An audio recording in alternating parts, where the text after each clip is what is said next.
All right, now, everybody. Quiet, listen to me. We're going to start a show. Now, some of you people have been with me before. You know it's going to be a tough grind, but we're going to have a show.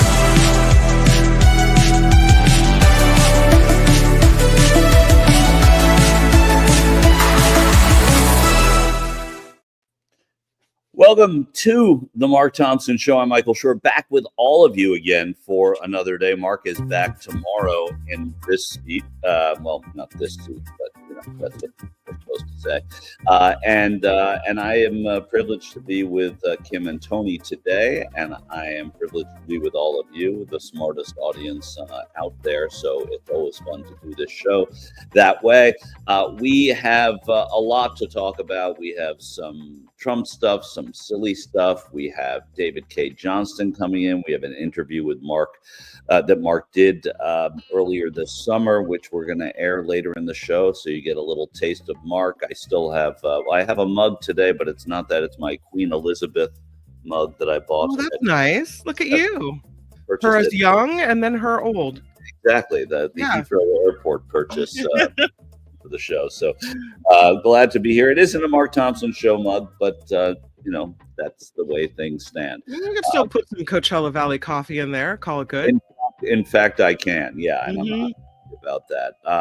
So hello to all of you. I see that the people are hi to Delette Siegelman Jackson. It was a big, a lot of her text made it onto the show yesterday. Right on to you, Mob Day. Good to be here. Thank you, Tammy. Nice to see you. Look at all this, Francine. Thank you all for being so kind and welcoming us. Yeah, I don't know who this guy Mark is. But we sadly have to start with something serious today because the news dictates that we do that. We have silly stuff for you, and I promise we will get to it. But I think when a gunman walks into a building in New York, kills innocent people, kills a police officer, and is able to just stroll right on in, as you see right there, into a building in pretty broad daylight. It was about 6:30 p.m. at the end of the workday. It was obviously a disturbed man. He killed himself. Let's listen to the story of this, and then we'll talk about it on the other side. So when we look at this building, we know it houses the headquarters of several large financial firms like Blackstone, also the National Football League. This morning, officials familiar with the investigation tell NBC News the suspect left a note inside of a car near the scene. What are we learning about this person and a possible motive? Yeah, and apparently it was that car that he got out of, and then we saw, obviously, that surveillance video of him walking into the building. According to multiple people that have been briefed on the investigation, there's the note that's found inside of the car, and apparently a reference to the fact that maybe football injuries led to his mental health decline, and there's a specific reference to CTE, which is, of course, the brain condition that so many former athletes have suffered as a result of their time playing football or other sports, frankly, that can lead to a breakdown mentally. It's not clear at all if he has CTE. This is somebody who, when we first Googled him last night, information comes up. He played high school football, and that's something that he had an interest in, that he was involved in. But it's not like somebody who played 20 years in the National Football League after a college career, et cetera. So that's something that they're definitely going to look at. There was nothing on his person that they found that could help with respect to motive. But I think this note appears to be quite clear and appears to be left behind for investigators to find. That photo that we were just showing there, that's taken from that surveillance footage of what looks like this very large assault rifle being carried into the building. What do we know about that? About what weapons are recovered at the scene? Do we know if they were obtained legally? Yeah, so Police Commissioner Jessica Tisch says that was an M4 assault rifle. So it's the same type of assault rifle that we've seen on so many of these type of shootings. Carrying it there is obviously illegal to have in New York City. It's not something that we see out unless a police officer has one out. Certainly would never carry it that way. They also found apparently a revolver as well as additional ammunition and magazines were found inside the vehicle, the revolver inside the vehicle. As far as whether or not they're obtained legally, that's something that they're in the process of investigating right now. That is something in the past where we have seen, if there are additional individuals charged and somebody sell them the gun that shouldn't have, particularly given his mental health history. But those laws can be tricky as well. So that'll all be part of the investigation. That's one of the reasons why we saw last night and heard on the radio transmissions, the NYPD was calling for its heavily armed teams because they knew what they were dealing with, and they knew that this was somebody who had a lot of firepower. Let's talk about the victims. We mentioned an NYPD officer lost his life. Officer Didarul Islam worked out of Islam but was on detailed assignment in Midtown last night. What are we learning about this officer and the other victim? Yeah, so out of the 4-7 precinct in the Bronx, and as we see, and frankly, we see here at our own building, we have officers that are on paid details. Basically, that means that they are a member of the New York City Police Department. They show up in uniform, but the building or the company pays for that police presence. And at a building like this, with the type of companies, you reference Blackstone, other major multinational companies, you've got the NFL that's there. All of these buildings have companies that people really know, are well known, and that a very small segment of the population might have some sort of an issue with or perceived issue with. And so that's the reason why you see that uniform presence. Also, that individual is going to be armed and has a potential opportunity to stop something like this. Obviously, when you have somebody come in and just start firing, it's very difficult for any officer. This is particularly difficult. This officer has 2 sons. His wife is pregnant with a 3rd child, an immigrant to the United States. And as the police commissioner said last night, doing, what everybody has asked him to do, he died a hero, as she said. He's been with NYPD 3.5 years, no doubt. Everyone is paying tribute to him and his service. And the other victims there, he was part of New York's Bangladeshi community, about 100,000 people of Bangladeshi descent in New York, and he was a leader in that community. He had been previously worked security in the schools and then became a police officer 3.5 years ago. Wesley LePatner is an executive with Blackstone Group. She runs a real estate part of that multinational, huge company. And apparently she was shot in the lobby. And so she went behind a pillar when he started spraying the whole scene with bullets when he walked in there. That's when he killed the police officer. He also killed a man who was a security guard for the building. That man was Alain Etienne. He died there as well. The gunman took his own life, but that was on the 33rd floor, where he injured critically a member of the NFL staff there, because the NFL's executive offices are in that building. Which is why they think he went there, right? It's because of it, to make a according statement. to a note, he had some sort of gripe against the NFL, against, again, like Tom Winter reported there for NBC, he was not a former professional football player. Right. He just felt himself to be a victim in that way. He had a concealed carry permit in Nevada. He drove from Nevada to do what he did. It's the worst shooting in New York City in 25 years, the worst mass shooting in New York in 25 years. And it comes on the heels of, the shooting earlier this year of the head of United Healthcare. And, so it is an us versus them type of thing. I'm not drawing that conclusion. I'm saying that here's somebody coming in to kind of manifest a gripe with a gun. And that is what we saw here. There was also a shooting yesterday in Reno where 3 people were killed and 6 were shot. We can't just forget about the other ones, because they happen all the time. This one was of higher,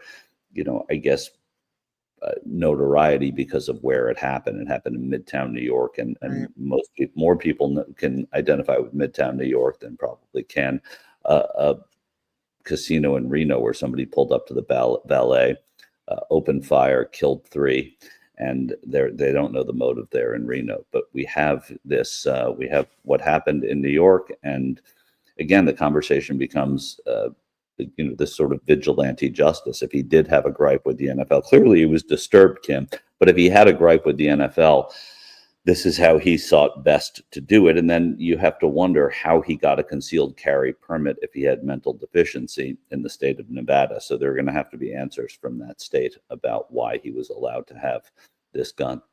Well, what's interesting is the Republicans don't ever want to have the conversation after something like this happens about how we can do better as a country, about how we can stop this madness and nonsense, people losing their lives for zero reason, how we can help. They don't want to have the conversation about perhaps better controls, better rules, better laws. They say we have enough laws. We need to enforce the laws we have. Meanwhile, people keep getting killed. So is it enforcement? Is it mental health? Is it gun control? Is it all 3 prongs there? Why don't we as a nation do better? As Kamala Harris said, there was some mass shooting when she was running, and it was one of the moments of her campaign that touched me the most when she said, it doesn't have to be this way. Yeah. It doesn't have to be this way. We're allowing it to be this way. Right. And I think Democrats, and I'm not singling you out here. I think it's easy to blame the other side, but Democrats also, when they have the chances and opportunities, few and far between though they may be, to control the White House and the Congress, don't do enough either. I think there is a fear, almost an ingrained fear in elected politicians, not to piss off the people that give money and not to look like you want to take our guns away.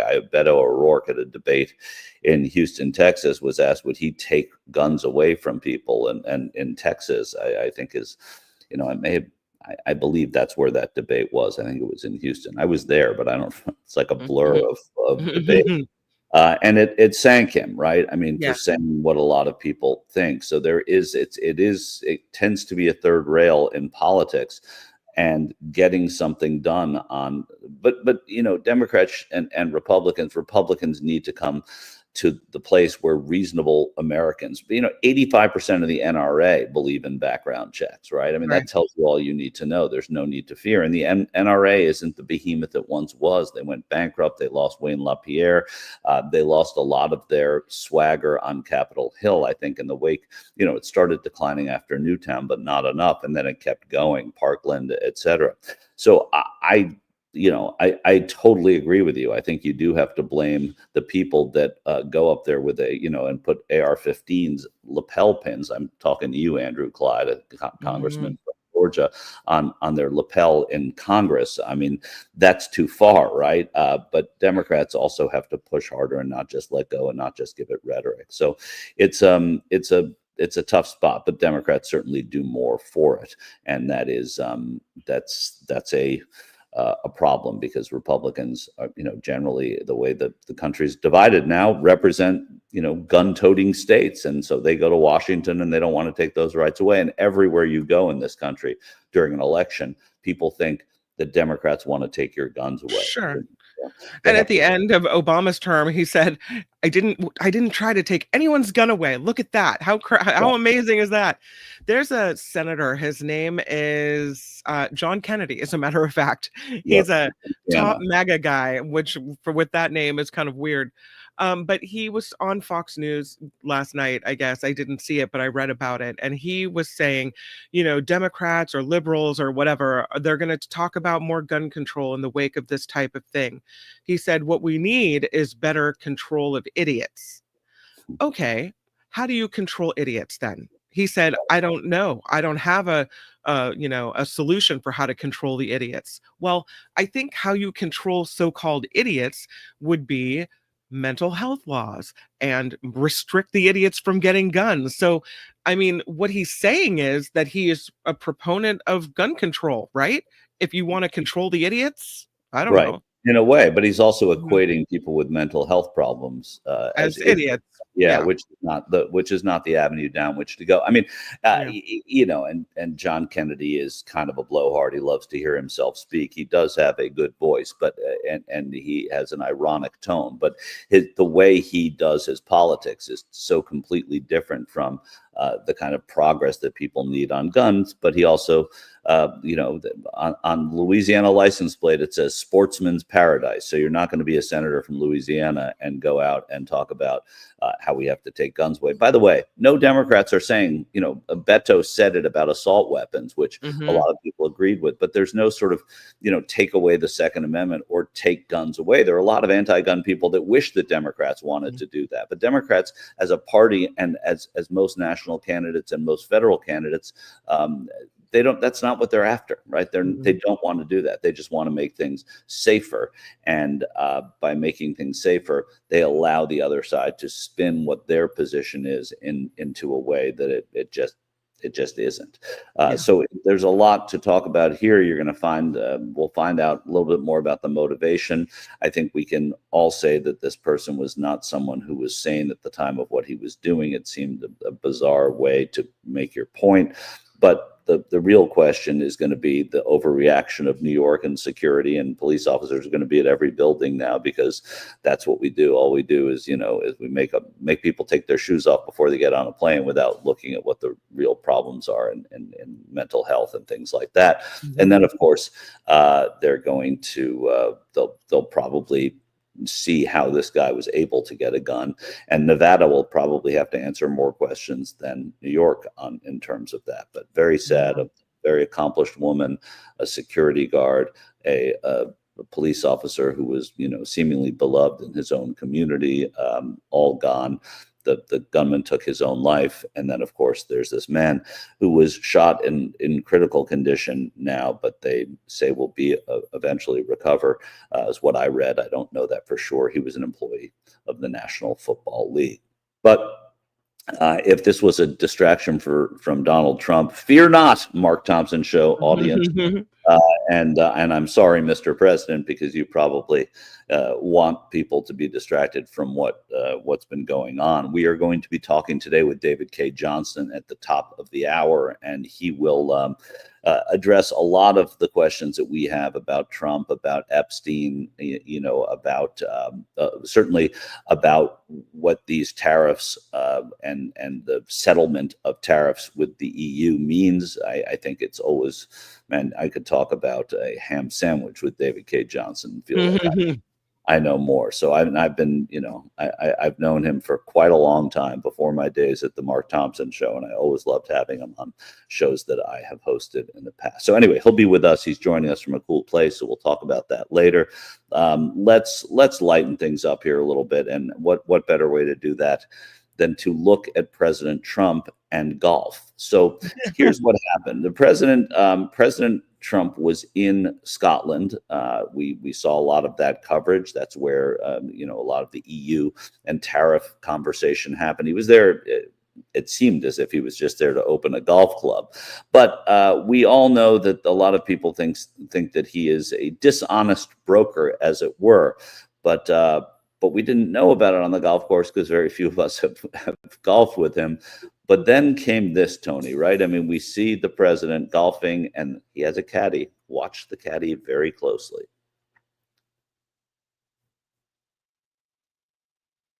Caddy walking over to the, what is that, a sand pit? Oh, bends over. Let's run that again. And that's a little golf ball that must have just fallen out of his pocket, right? Oh, no. He lays that golf ball there, and look who comes to address the ball. It's President Trump getting out of the golf cart. There's the ball. And look at that. Look at that nice lie that he had there. Where was it? What we don't know is where was it before the caddy put it there at the edge of the sand trap? I think we don't know because nobody knows where it is. Oh. That's what happens. Like the president may have taken a golf shot. Again, this is all. I wasn't. So it looks like his ball ended up in a more favorable location. Can we just blame the caddy for that, not Trump?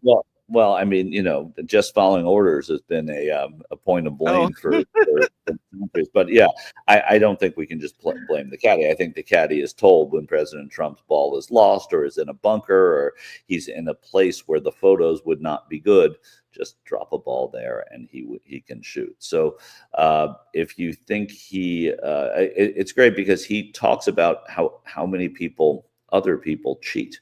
And we're not talking about his fidelity in marriage, which is well documented, but we're talking about, that they cheat in the election, they cheat in the vote, they cheat in the numbers that they're giving us because the numbers are favoring or are just unfavorable to him. And here he is on a golf course in Scotland, and it looks like he is cheating. Yeah, I see somebody put knit one, pearl one. Everything about this guy is unethical. Yeah, he doesn't drink. I mean, there's that. But maybe he ought to. So there's a book that's called Commander in Cheat. It was written by a guy named Rick Riley, and he writes this. And because this whole cheating at golf thing is a long-term deal with Trump. Sure. Everyone knows he cheats at golf. But he writes this: at Winged Foot, where Trump is a member, the caddies got so used to seeing him kick his ball back onto the fairway that they came up with a nickname for him. They say Pele is his name because, the soccer player. Yeah, because he's always kicking his ball where he wants it to be. Hmm. It's that's not surprising. I mean, I guess since time immemorial, most presidents cheat at golf because of what I just said. You don't want, an unflattering picture of a president, but Trump probably cares more about being in a bunker. And I should say I'm not a golfer, so I don't know about this, but I know the terms and I know Rick Riley's work. But I think that when that you do give favorable positions to presidents, generally they give them the benefit of the doubt. I mean, Gerald Ford was a fantastic scratch golfer. They say he was the best golfing president, but apart from Gerald Ford, the ones that have golfed probably get the benefit of the doubt. I don't know, but you very rarely see it. And with all you know about Donald Trump and all you know about him not playing by the rules or being unethical and not knowing how to do anything with ethics, it's not surprising that you see that. But it's funny to see, man. It is certainly funny to see because couldn't have been more blatant. So there you have President Trump and and what's going on there. Another sort of lighter story, which I can't believe the sycophants in Congress sometimes. But as you know, the Kennedy Center that Donald Trump has completely reshaped in terms of its leadership. There was a vote in Congress that was approved by the Congress, has to go to the Senate, and to rename the Opera House the Melania Trump Opera House. So everybody thought, oh my God, this is absurd. What does she know about opera? Why do we want Trump on something that he has tried to dismantle? Why do we want that name there, et cetera, et cetera? Well, if you thought that was bad, it gets worse, Kim. There's a Republican in the House who has put forward the MEGA Act, the Make Entertainment Great Again Act. Lord. Not only does he want to put Trump's name on it, he wants to take President Kennedy's name off of the Washington entertainment hub because it was built there to honor him and because of his association with the arts and the things that he loved about the performing arts. They thought it would be a great way to memorialize the president in the wake of his assassination in the 60s. This bill was introduced by Bob Onder, and it aims to designate the John F. Kennedy Center for the Performing Arts now as the Donald J. Trump Center for the Performing Arts. This would also have to pass the House, and it would have to pass the Senate. Even Onder probably doesn't think it's going to happen. But what is he doing? He's sucking up to the president. This is the best way to suck up to the president, to say you want to name something after him and to honor him in any way. Jack Schlossberg, who is John F. Kennedy's grandson, the daughter of Caroline Kennedy Schlossberg, yesterday, or in the wake of I don't know if I think it was the Opera House Amendment when this happened, said a nation reveals itself not only by the men it produces, but also by the men it honors and the men it remembers.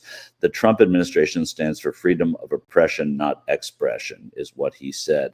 And of course, that passed, but it will likely not pass the Senate, likely won't happen. And this sort of thing is astonishing, right? Well, it also may not be able to happen. It may not be legal, Kim. Right. Because that's what I was reading. No matter how bad they want to, memorialize or however, honor Donald Trump, when they built this, when they put it up, and named it after Kennedy, they actually put some caveats in there.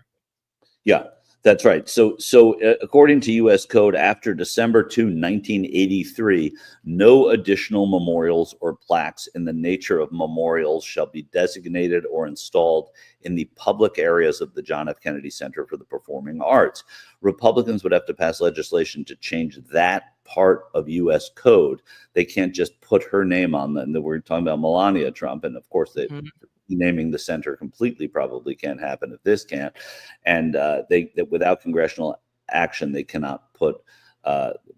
Really, it's changing the law. Put her name on the Opera House, and if Republicans can't pass the budget, which they usually can't, the Melania Trump renaming provision would die when they can't pass that budget. So this was inserted and approved into the budget, but in order to do that, they would have to jump through a few more hoops in order to see that happen. Also, the amendment could die in the appropriations process. And one wonders, do we not have more pressing business in the United States? Do we not have more important things to deal with than the name on a building? Really? Yeah, right. Of course we do. I mean, it's absurd. And, I mean, it is very important that we give Melania Trump the credit for everything she has done for opera. But I do think that there are a couple of other things that need to be done. But these are the kinds of provisions that curry favor with the White House, that get people to know Mike Simpson, who sponsored that, a Republican from Idaho, Onder, who sponsored the bigger one. And so now they're both on the radar of the White House. And if it gets tossed in appropriations, if it doesn't make it through as a continuing resolution, then at least they know that happened. And so that's really something that is beyond the pale for a lot of people, like Maria Shriver, and she was a niece of President Kennedy. She called the proposal petty, small-minded. She says it makes her blood boil. So again, those are family members. Of course, they're going to be upset about it, but it's more about what it says about these people, to me, about these people in Congress and how they will do anything to suck up to this man. And it's true. Suck up is right. If you look at who gave, who should be memorialized or who should be remembered here, you have one man who was assassinated while in office, gave his life, while he was serving. And you have another guy while he was running who was grazed on the ear by a bullet. I don't know. I mean, right. if that's your criteria for who should have the building named after him, who gave more, who's more worthy of being, honored in this way, it just seems silly. Yeah, there are things that are done to honor presidents, and that usually in many cases they don't, but usually they reflect something the president did. Kennedy was a big patron of the arts. His White House was constantly having performances.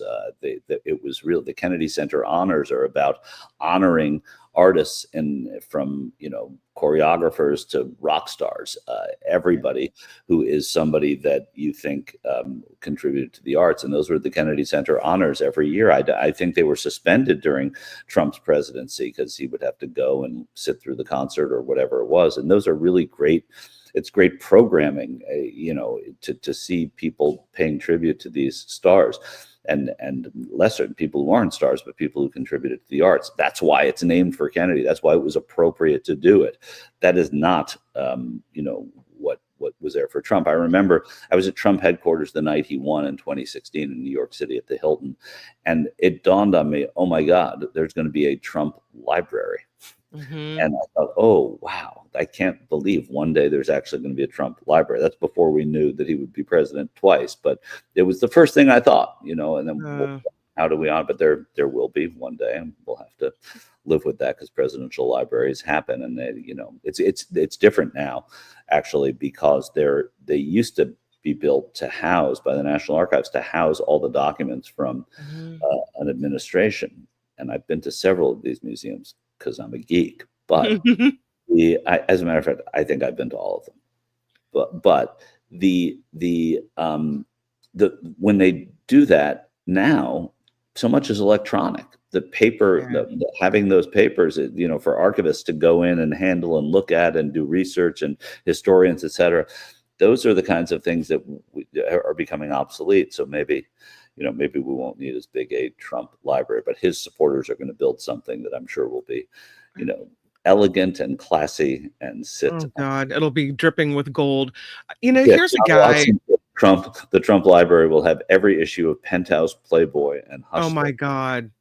Yeah. Trump is used to having his name on buildings. We've got Trump Tower this and Trump that and Trump Casino and Trump University and Trump. He's always slapping his name on buildings. So and that's, his choice, which it's always has seemed to me a little pompous. As a matter of fact, I at every opportunity make fun of Mark for calling this the Mark Thompson show, even though it is the Mark Thompson show and he's the guy. But it's one of these things where, especially with Trump, it just seems like, don't you have enough named after you already? And isn't it normal especially for federal buildings or schools or what have you, to name things after people after they've passed away and not while they're I mean, still yes, living. it is. I mean, Trump has named things. I think you're right. I mean, for the most part, that's what we do. There are, like former presidents get things named after them, battleships, airports. I mean, it's the Bill and Hillary Clinton airport in Sure. Arkansas, in Little Rock. There's the Jimmy Carter battleship that was named for him while he was alive. So there are things that are named after presidents typically, but there's nothing quite like this. And it's also not done by the president themselves, right? Where they try and dismantle it and arrange for it to be named after you then. But it's also former presidents. Sitting presidents don't really get that. They might get a street sign in their, you might go to Hope, Arkansas while President Clinton was in office and see, a Bill Clinton street. But I don't even know that. That's the kind of thing, small scale stuff, but big stuff, no. That doesn't happen while the president is in office. I don't know if there's any precedent for that. I don't know. Well, you know what's going to be at the library?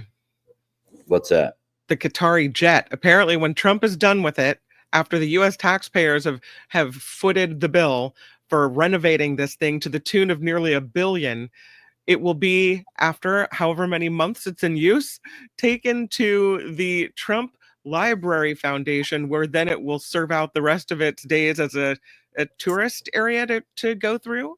Yeah. And you're talking about the free jet, right? That didn't cost anything, right? That's not so free, Michael. Well, no, That's it's not. free. No, it could cost as much as $1 billion to refurbish this plane.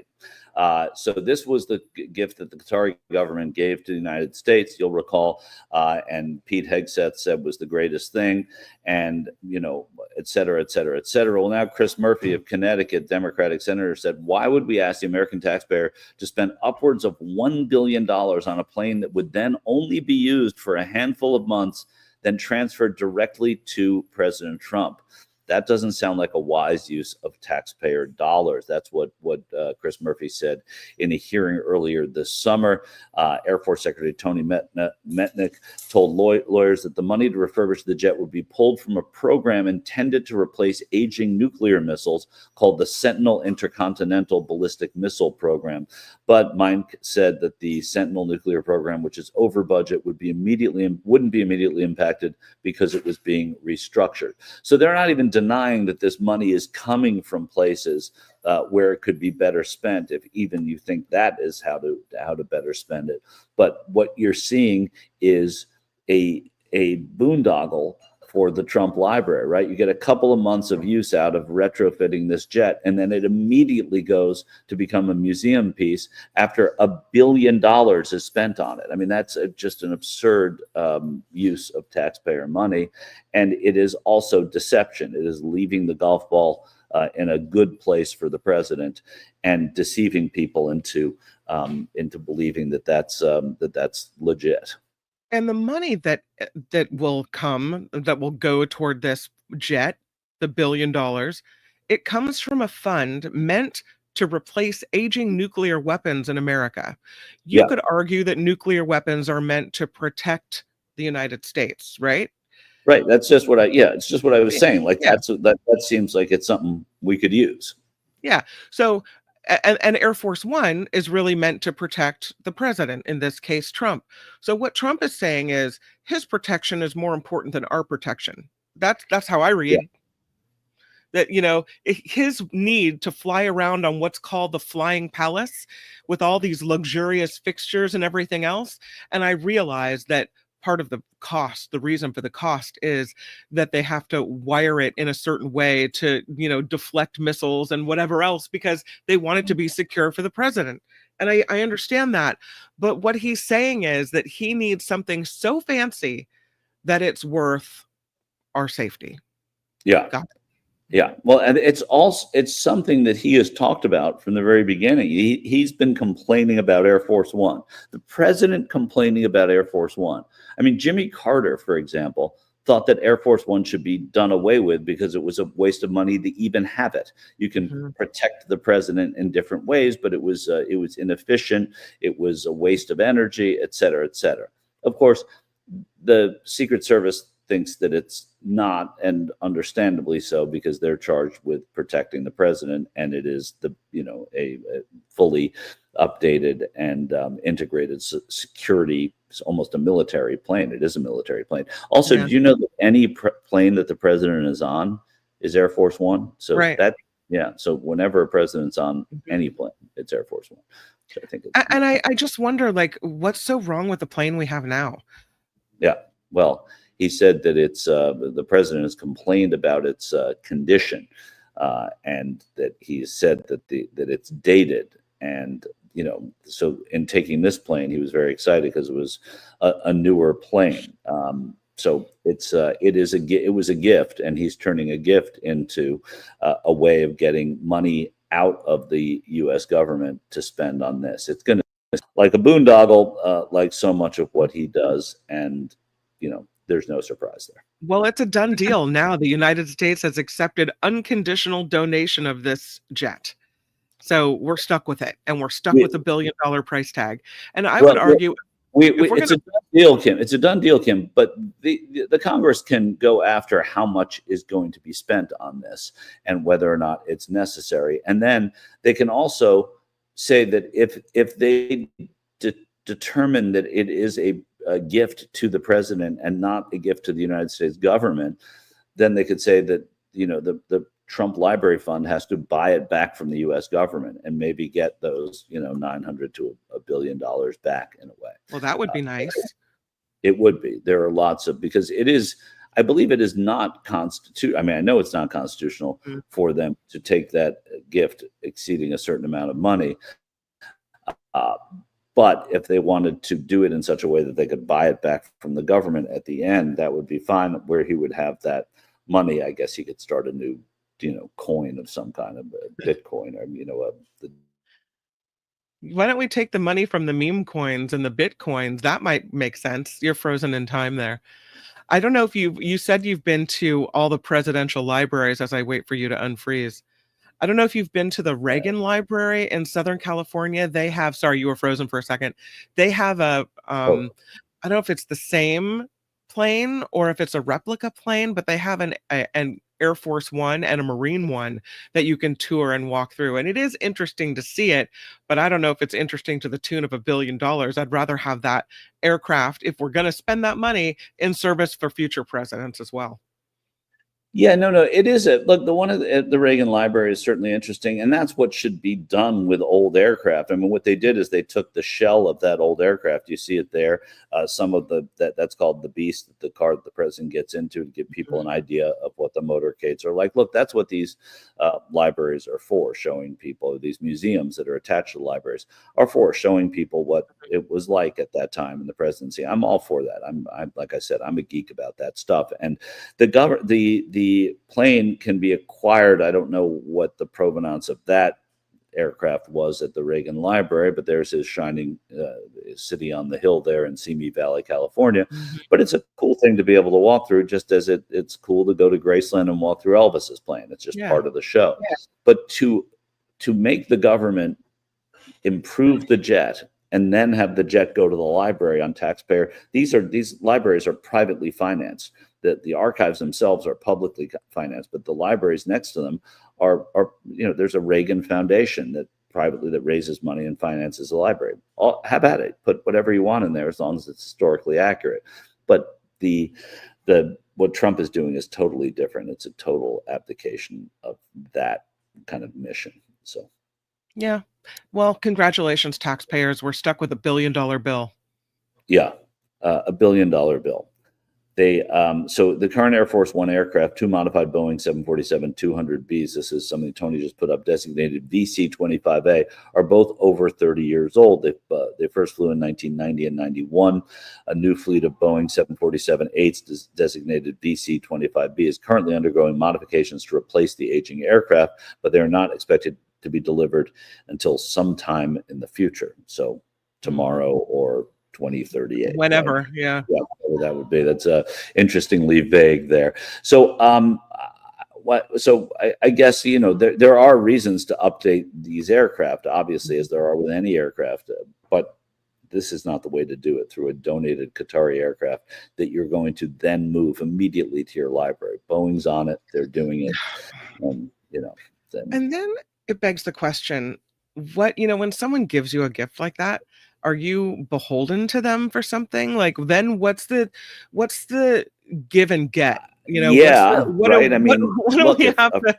we on the hook for here, Michael? By the next one, right? I mean, so there is a little bit of that dynamic that happens with governments and presidents, and certainly in politics, where there is a much more blatant quid pro quo, which is why politics is now, sort of ruined by rulings like Citizens United and by basically unlimited ability of wealthy people to raise money and give it to political action committees without their names even being shown. So there is definitely, this is influence peddling, right? What do you think? The Qatari people just like Donald Trump so much, right, they want to give him a plane? There's a definite quid pro quo with these sorts of things. What they want from him after he's president, I don't know. But clearly there is something to this, and he's going to want to have the library. There's never been a library like this before, right? He's going to want that library, so he's going to have the bigger plane and the newer plane in his library. I've never seen anything like it. No.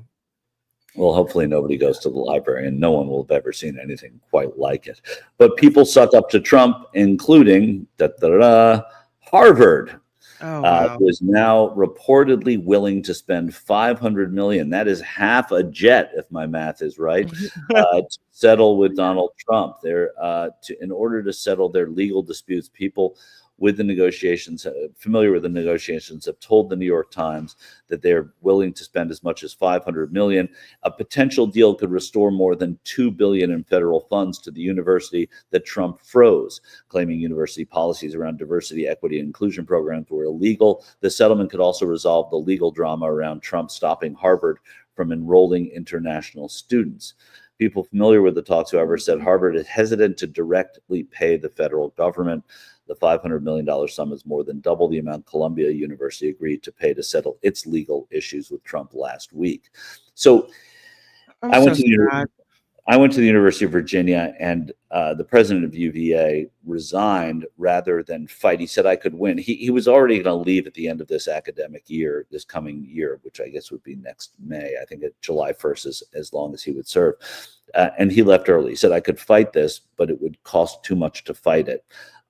And I know that we are not doing what the administration says we are doing. They said that they were being too lax on enforcing the abolition of DEI, and I use that word abolition purposefully. And getting rid of DEI at the University of Virginia would have been one of the things that a public university has to do because of what happened, and because Governor Youngkin, a Republican in Virginia, wants to make sure they enforce all of the Trump policies. So Jim Ryan resigned rather than put the university and people close to the university under such scrutiny, which I think, he was applauded for doing that at his own expense and own humiliation. They're doing this to all these institutions of higher learning, like Columbia that we just mentioned, like the University of Pennsylvania, from which Trump graduated, at least the Wharton School, and now Harvard, because they're looked at as liberal bastions, and that's a way to own the libs. But Harvard doing this is really going to ruffle a lot of feathers at a place like Harvard. I'm really disappointed, because if there's ever a school that has the best lawyers in the country, it would be Harvard, right? They raise them, they hand grow them at Harvard, really excellent attorneys. And so if there's ever a school in this whole Trump going after colleges and universities that could beat Trump at his own game here, it would have been Harvard. And for a while, it seemed like they were truly fighting back. So why they come out now and say they're ready to settle, or they will settle for more money than Columbia settled, it bums me out, because I thought they were in for the fight. Yeah, I think that their being in for the fight is these are reports, right? So we don't know for sure that this is where they're going, and very often they float this, and they're not the way that a candidate will float it to their party, float an idea to their party, or to a senator may float an idea to see if it's popular. I think Harvard may be floating some of this to see how their wealthiest alumni and their most generous alumni would approach this. It may, if there is a great deal of pushback, then this may not, it may be seen as, well, those reports were not true and Harvard would never do that. It's also a way of seeing possibly, and this is me speaking because I don't know this to be a fact, whether or not they can raise money off of this, right? If there's another way to do this rather than giving money to the federal government. I think that could be part of what we're looking at here as well. So it's a story that needs more legs, but these are some possibilities for what could be at play here. It's the other part of it is that it's extortion, right? And extortion was something that people talked about a lot about Donald Trump when he was in the real estate business in New York, is that he would extort contractors. He would extort, real estate brokers. And now that he's in the White House, he's going to these higher education centers and saying, the most elite of all of them, and saying, you've got to pay us in order to get out of this. So it is extortion. And that's something that these universities really do not want to be a part of. The government, accused Harvard of civil rights violations, and Trump wanted to make sure that they would be paying at least twice as much as Columbia, according to this report. Again, I haven't heard Trump say that, but certainly that's what this amounts to. So I guess if they do this, they will be able to restore some of their federal funding, which, so in financially, maybe it makes sense to make some kind of deal like this, but morally, I'm annoyed. Yeah, well, it's annoying, and I think a lot of people don't. Look, Harvard is hamstrung. This stuff with international students is terrible. The freezing of assets is terrible. This is what fascist governments do. This is what happens. They go to the media and they go to the higher education facilities, and that's how they start changing minds, or at least freezing minds and not allowing them to learn and grow. And that is what you're seeing at play here in its rawest form. So whenever you see someplace like Harvard kind of kowtow to that because they're forced to, it's horrible. But you also understand the bind they're in too, which is real. It's real. Yeah. And it's really ugly. There's more ugly, of course, and we're happy always to, I'm not really happy about it. But the Jeffrey Epstein story, we're going to, I think, get into a little bit with David Cay Johnston when he arrives. But this isn't going away for Donald Trump. Republicans are worried about it, and it's being talked about as something that has sticking power, right? I mean, it is not going to be something that Donald Trump clearly can get out of. I mean, he's trying to deflect with calling Barack Obama treasonous. He's trying to deflect with going overseas, which presidents do when it's time to talk about it. But he was asked about that, and we covered it yesterday. We're going to cover it more with David Cay Johnston in just a little bit. But there is more to the Epstein case, and I think the fact that you have somebody like Joe Rogan talking about it, I want to run that. And I want to talk a little bit about why what happened, what was said on Joe Rogan is important. Let's Tony, if we have that, let's watch that. Look, we still have ADHD, right? Collectively as a nation, right? I mean, things move on. And I think maybe that's what they're, and some people are saying, look, they've called the recess on Capitol Hill because they figure by the time they come back in September, everybody will have moved on from this, right? Yeah. I think they're wrong. I don't think this feels like and just looks like that one of those handful of conspiracies, again, you go to JFK or whomever, that's just going to hang around. This is a line in the sand. Yeah. This one's a line in the sand. Yeah. Because this is one where there's a lot of stuff about, when we thought Trump was going to come in and a lot of things are going to be resolved. Yeah. We're going to drain the swamp. We're going to figure everything out. And when you have this one hardcore line in the sand that everybody had been talking about forever, and then they're trying to gaslight you on that. So, Joe. Yeah, and nobody likes to be gaslit. And the line in the sand they're talking about is, even during the election, people were saying that MAGA people were saying, the only thing that would make me reconsider is if I learned this stuff about Jeffrey Epstein is true.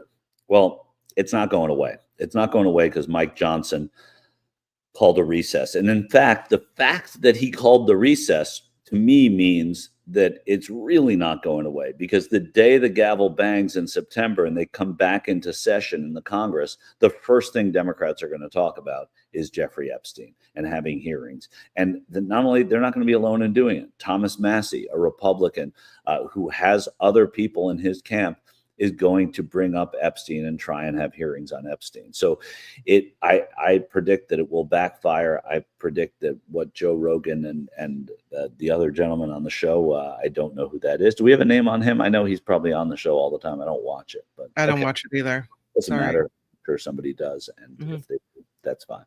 Yeah. But what they're talking about is the notion that by having this kind of obfuscation, it actually invites more, I would say, more interest. It invites more curiosity. Scrutiny, yes. Scrutiny, certainly, yeah. So I think that it's an important thing that it's happening in the way that it is, because this is something that a lot of people are going to be spending a lot of time looking at. And for the first time, it's one of those things that we look at and we see Republicans doing the same thing. And this is a really, I guess, a really big part of why the Epstein case could come back to haunt him. J.D. Vance, who you'll recall is the vice president of the United States, he blamed George Bush and Barack Obama over the Epstein files. So, of course. So that, to me, that's Obama is winning 2-1 over Bush, and also Clinton. So it's 2 Obama, 1 Clinton, 1 Bush as to who is at fault over the Jeffrey Epstein files. Vice President J.D. Vance took aim at former presidents Barack Obama and George W. Bush when asked about the late disgraced financier and convicted sex offender Jeffrey Epstein. Now, you feel for any vice president who has to go out and defend at all costs their president. It's happened to all of them at one point or another, even when it puts you in a sort of uncomfortable place. Vance answered a reporter's question about the Epstein files while speaking in Canton, Ohio on Monday. First of all, the president has been very clear, we're not shielding anything, which to me means the president has been very clear, but we are shielding things. Vance said the president has directed the attorney general to release all credible information and, frankly, to go and find additional credible information related to the Jeffrey Epstein case. He's been incredibly transparent about that stuff, but some of that stuff takes time. Right. So, again, the Trump administration is facing the scrutiny, and they take it seriously from MAGA supporters and others recently over the handling of that case. You've got to assemble that stuff. You got to compile that stuff. You got to redact some victims' names so you protect the victims, Vance continued, which is why there is a delay. He added that Attorney General Pam Bondi is hard at work fulfilling Trump's recent request to release whatever she thinks is credible. But there's a little more on Bondi, isn't there, Kim? There is. I can almost hear the conversations. I wonder if Bush and Obama and Clinton, if they're all calling each other saying, hey, guess what you got blamed for today? Guess what they're saying you did today? It's laughable. It would be, it would be interesting that the former president club, even because, now there are fewer of them than we've had in a while, but there are 3 Democrats and a Republican, and that Republican, George W. Bush, has endeared himself to some of the others. And because of that, I mean, he didn't have a great relationship with Jimmy Carter, but he certainly does with Bill Clinton, and seems to have an affable relationship with Barack Obama and a close relationship with Mrs. Obama. But that notwithstanding, I feel exactly what you said, that they have this kind of, they're in cahoots over, I can't believe this guy's the president. I can't believe this guy's the president. And I think that's part of what all of this is. So, are they keeping tabs? Yeah, I'm sure. Yeah. Well, and now it's, you would think it's a joke, right? That they're wildly flailing about trying to blame anyone and everyone. The "I blame you" really is appropriate here. Right. But Blame everybody but yourself. I mean, that's the right. classic But classroom, the problem is they've taken it to another level, and now they're threatening to indict Hillary Clinton and James Comey, and I believe, is it John Brennan? They're trying to seek indictments for these people on on allegations and wild blaming. And so I think they're trying to draw people into these legal cases that really have no merit just as a distraction, and that's not fair. yeah. Uh, I agree with you. I think Mhm. that's what's happening. But I like we heard in the Joe Rogan piece, and by the way, Tony and our crack staff here at the Mark Thompson show said that the guest was Mike Baker, the person speaking to Joe Rogan, Ah, who's a former okay. CIA covert operations officer, current CEO of Portman Square Group, a global intelligence and security Mhm. firm. Okay. Just to point that out. Thank you, Tony, for coming up with that. So yeah, I mean that's what they're doing. They're deflecting, and deflecting often works. Let's just remember that it really does work. People have, and as Mike Baker said, people have these attention spans that do not hold on to things anymore. That's just the world we live in. This one's different. This one's sticking. So you can blame every president. You can go back. You can blame Rutherford Hayes and Thomas Jefferson, right? This one is sticking.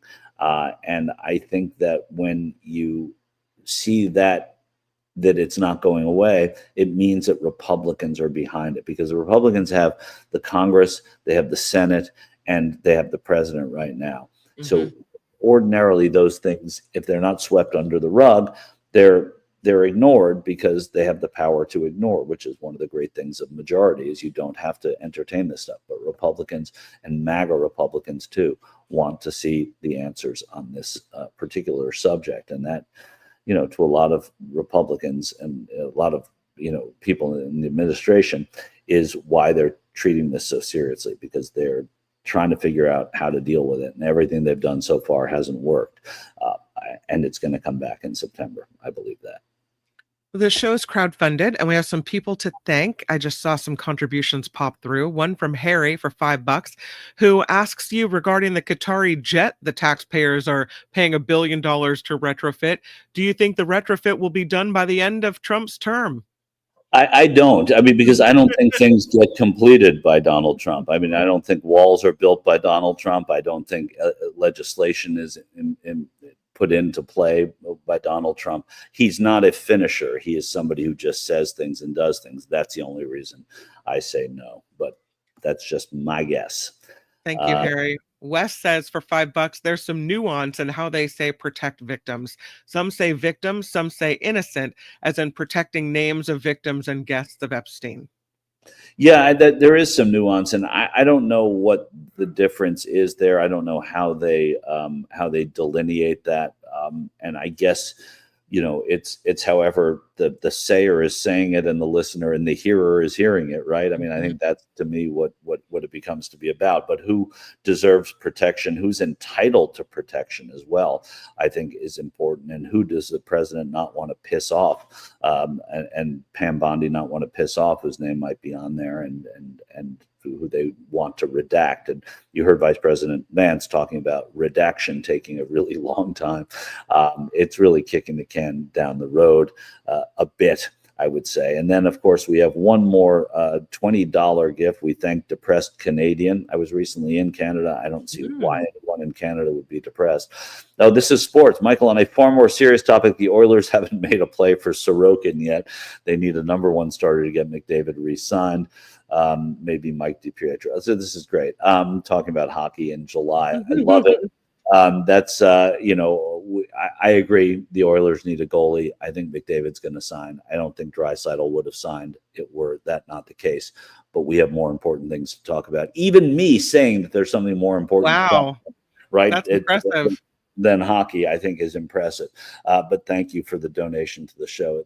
These donations of support and shows of support are more important than you could know. Mark talks about them all the time. Kim and everybody. This is a crowdfunded show, but it's a good show, and without your support, it would not be that. So thank you very much. And without the guests that come in here, one of whom I am every Friday, but when I hear that I am co-hosting when I'm the substitute teacher, I'm always excited to know that I will be revisiting with my friend David Cay Johnston, who joins us now from a pretty exotic spot. And tell us about the Chautauqua Institute where you are. Look at that. Look at well, the sky. Good afternoon, Michael. Jennifer and I last month decided to spend a week seeing civil rights sites in Mississippi and Alabama, and being gluttons for punishment. We're taking a week here at the Chautauqua Institute, which has been around for 140 some years on Lake Chautauqua in Western New York, and we are studying the rise of authoritarianism and autocracy, along with about 20,000 people who are here. What a beautiful, wonderful thing. And I'm glad you did that. I happen to be this is me name dropping a little bit, but I happen to have been very good friends with Julian Bond, who was a instrumental in the civil rights movement. And I met Julian on a tour he did of civil rights sites throughout Alabama and Mississippi and Georgia. And I went on a trip with him. I went on 5 trips with him doing that. It was really an extraordinary thing. So every American. Here, this is a interdenominational religious movement that does summer season here, and they have, I think it's 9 weeks of different kinds of classes every week. And so we came over here. In the background behind me is Lake Chautauqua, which is south of Buffalo and, I don't know, 17 miles long and a mile wide. Beautiful. That's beautiful. Are you on a golf course? Looks like you're on a golf course there too. No, that's just the lawn to the Athenaeum Hotel, 100-and-some-year-old hotel that we're staying at, that is right above the water. There we go. Beautiful. There we go. That's look at that. That's beautiful. That is really beautiful. Unfortunately, beastly hot because of the heat dome back here. Right. Yeah, I get it. But people in Buffalo are always complaining about the heat, aren't they? Can't stop. So let's talk a little bit about authoritarianism. Why don't we? Since that seems to be the coin of the realm where you are right now. We've been talking about, and I'm going to start with Epstein, and we're going to get into stories that aren't Epstein. But I think it's incumbent upon us to not forget that story, because it's going to come back and it's not going to go away. And as it really, let's tie it in. Let's make the layup segue here as it pertains to authoritarianism, as it pertains to absolute power that this president seeks constantly. How is this case being handled under that prism?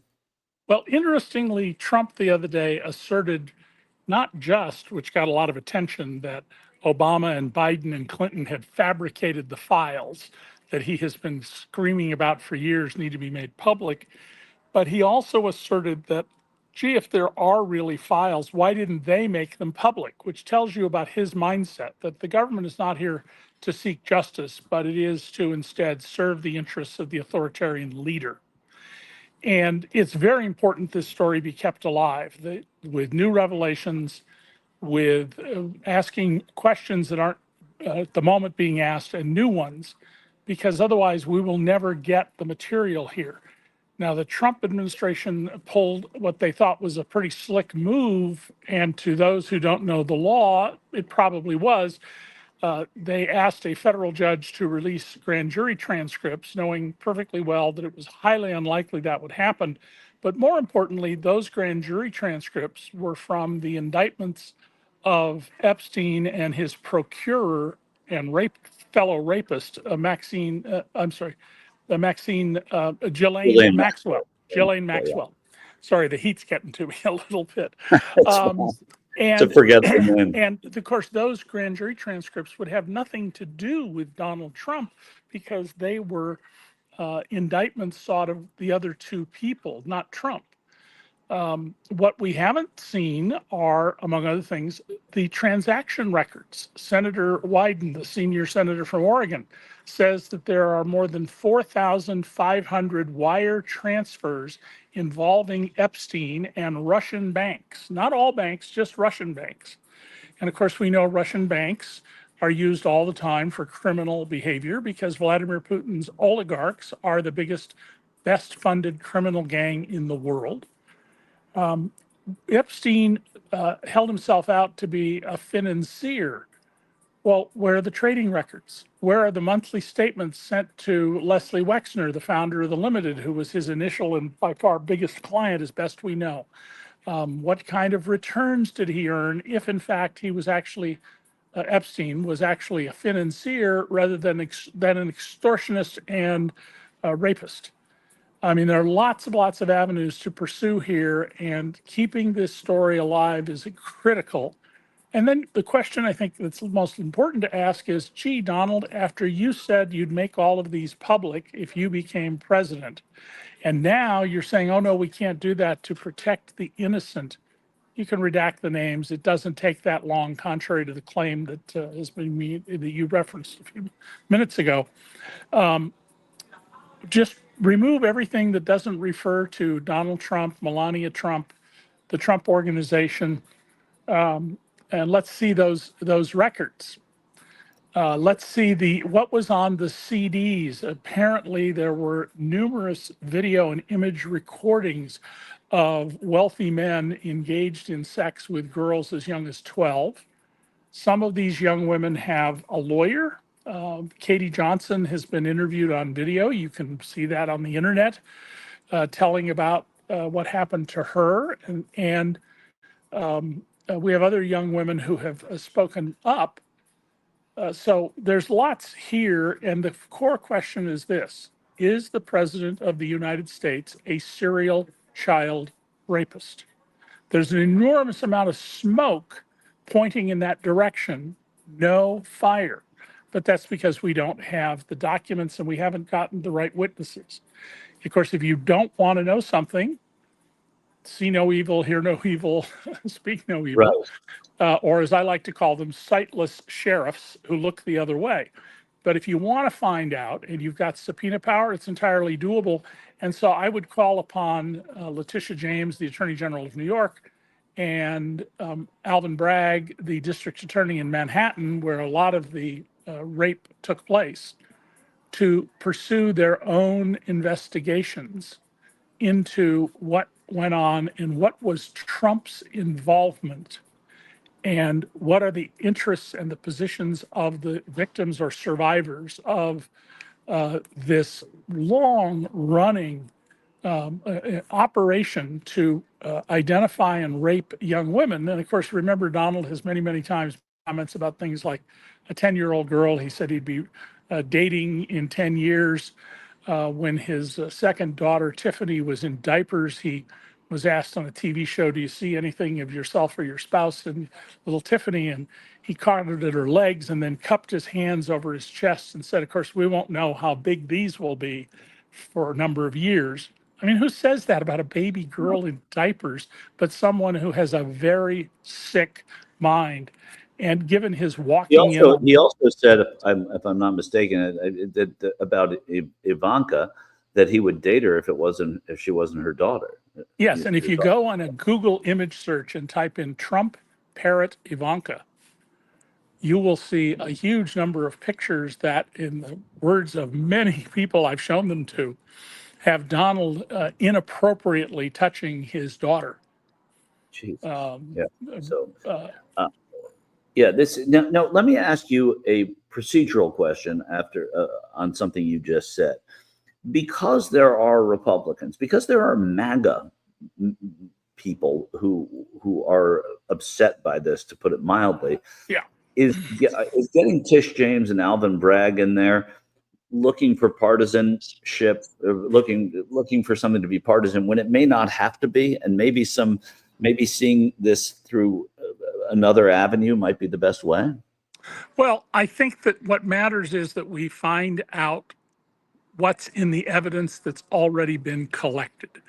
I mean, there's no shortage of material here. The inventories from the search warrants executed on Epstein's properties, the one virtually next door to Mar-a-Lago, his huge townhouse apartment that at one time was the most expensive residence in Manhattan, and in the Virgin Islands, are full of documentation. The Virgin Islands, has reached a large settlement with the estate. They have records.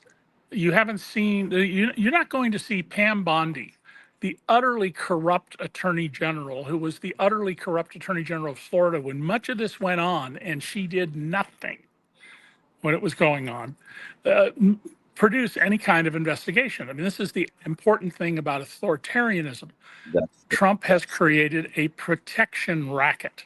So what we need to do is break through that protection racket, because Donald Trump can survive being a liar, being a cheat, being all sorts of things, but I don't think he can survive actual evidence that he is a serial child rapist. Yeah, I agree that is that would be, and we heard Joe Rogan even say that's a line in the sand that can't be crossed. And if that is in fact what comes out of this, we'll see. But of course, Pam Bondi was handpicked, knowing that this stuff wasn't going to go away, and that's part of her charge. And to go to and Michael, I think it's important to point out that among the extreme Christian nationalists, they could live with this. They don't see anything wrong with that. They think that girls should be married off as soon as they have their first period. They have no problem with a child marriage. We had a discussion in one of the court classes I took today about Supreme Court decisions about wife beating. And I talked with a judge who was a domestic court judge in Texas, and how there were fellow judges who thought that, husbands are entitled to beat their wives and rape them. Not in New York State where I live, that's a crime. Yeah, but we need to keep in mind that there are actually people who would find this acceptable. I don't think, though, the vast majority would find this something they can live with. And when I say survive, I mean Donald Trump being removed from office. I don't mean anything more than that.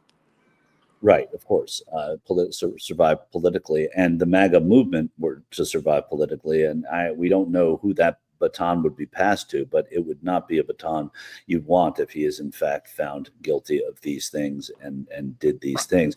You mentioned the Supreme Court. Ghislaine Maxwell went going to the Supreme Court now to try and get her conviction overturned, because she said it violated a plea deal that was made by Epstein, that she was then immune from any kind of prosecution. I don't know if there is such a deal. That is a reasonable interpretation of the deal, which on its face was unconscionable.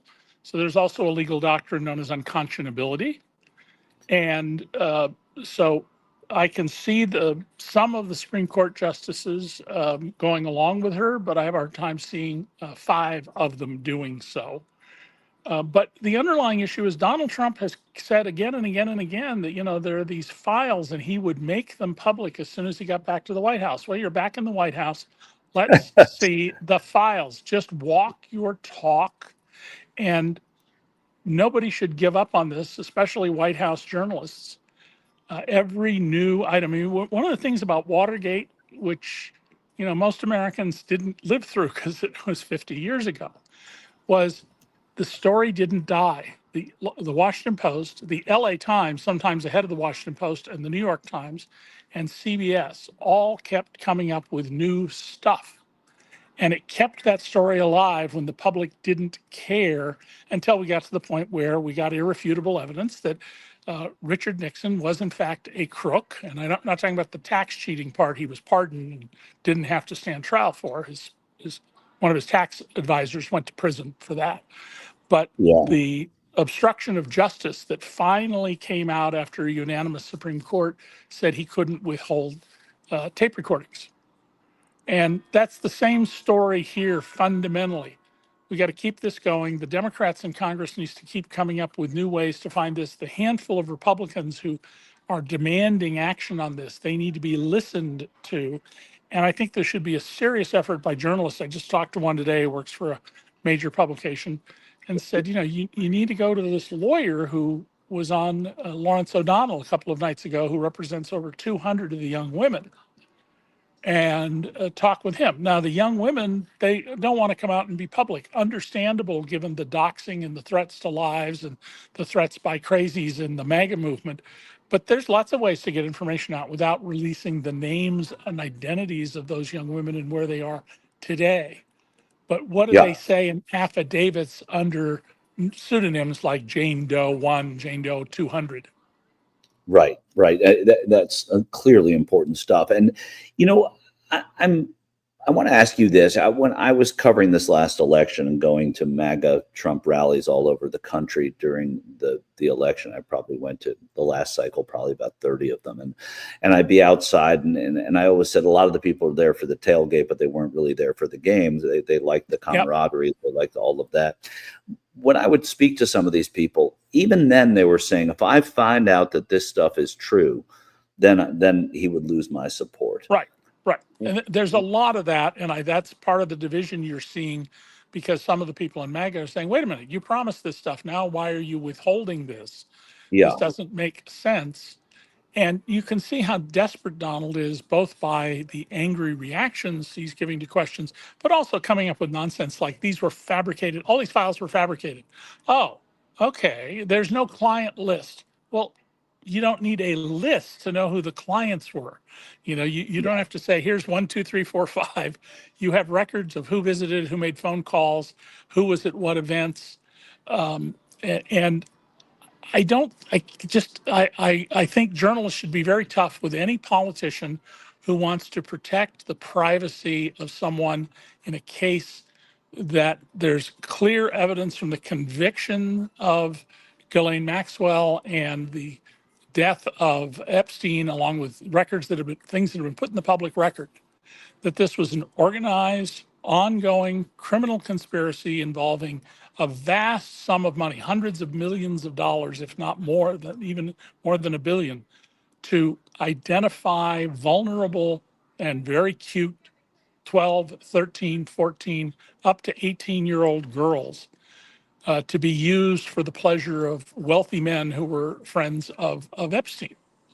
Yeah, it's a remarkable thing. One of the things that and I want to play this, Tony, for David, is the president talking about Epstein when he was in Scotland just now. And this was over the weekend, so I don't know the exact date. But let's take a listen to the president answering a question from a reporter here. That's such old history. Very easy to explain, but I don't want to waste your time by explaining it. But for years, I wouldn't talk to Jeffrey Epstein. I wouldn't talk because he did something that was inappropriate. He hired help. And I said, don't ever do that again. He stole people that worked for me. I said, don't ever do that again. He did it again. And I threw him out of the place, persona non grata.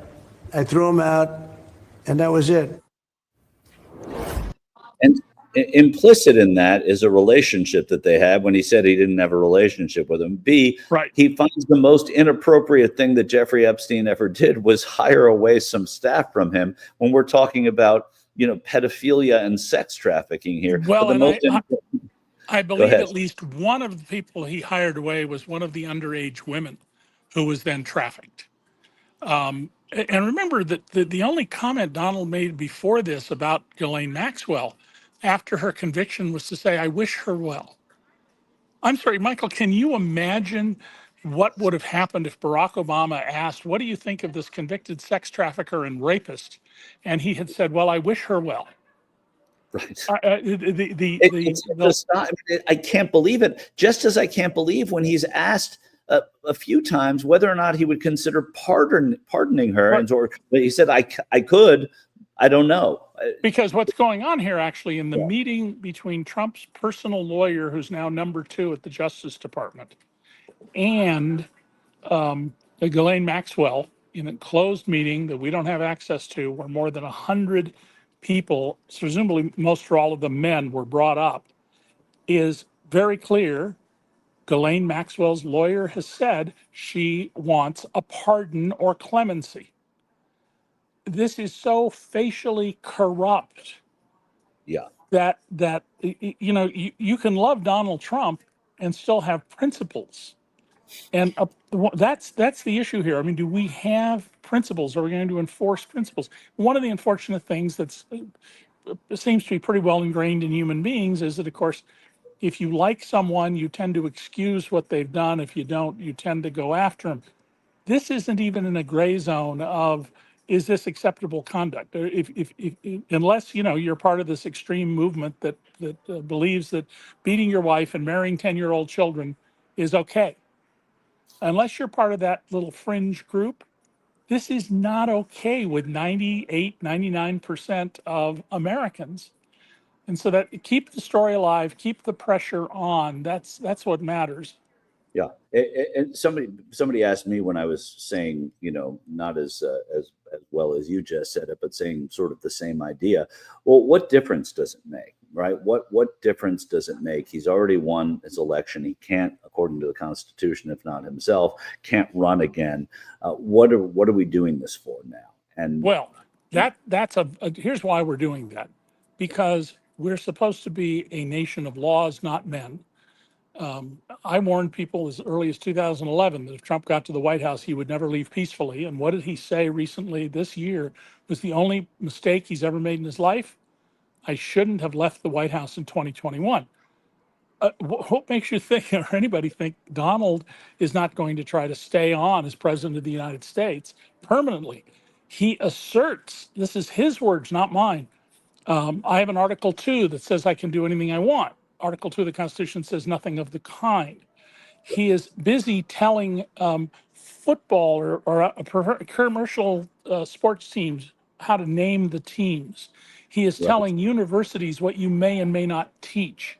This is not the action of a president who executes the laws. These are the actions of a dictator. And that's right now, we do not live in a free country. We live in a dictatorship. Trump has not yet fully consolidated his power. And if the Epstein story comes out fully, it isn't just Donald Trump can't stay in the White House. Neither can Pam Bondi. Neither can Kash Patel. Neither can the appointees at the Justice Department who are systematically turning it into a law firm on behalf of Donald Trump to prosecute those people he dislikes. All of that will come apart. And so, I've said to several journalists I know since, at 76, I'm not in the middle of the ball game anymore. You should be asking the Virgin Islands people for the records. You should be asking the lawyer who represents the 200 or so young women what he can release. You should be scouring every place and document you can, and you should be asking for the financial records about this. And at some point, there will be enough evidence that some of the key Republicans on Capitol Hill will back off. Right. That's key. That's what people need to understand. I'm so glad you put it so well. You answered the question. The other thing that in terms of manipulating, when we talk about dictatorship and fascism, you try and dismantle your enemies. The other day I said on a different show that the reason he's going after Barack Obama for treason may be because what you do is you dismantle your enemy at all costs, no matter what. And if he fancies himself as someone who's going to stay in the White House or could run again, well, that would mean that Barack Obama could run again too. But if he's treasonous and he is in jail or it carries the death penalty federally, treason does if convicted. So if you do that, that's part of what you're talking about too. Yeah, they're never going to actually go forward with this. I don't believe that. If they do, it's going to blow up in their face. But people should know something very important. Under our Constitution, it is impossible for Barack Obama to have committed treason. If Donald Trump actually has given methods and sources to the Russians, as they've indicated he has, and as other foreign intelligence agencies have indicated has happened, he can't be charged with treason either, because we have to be in a state of war. The U.S. was last in a congressionally declared state of war in December of 1945. It was 4 months after the Japanese surrendered that the last belligerent surrendered to the United States.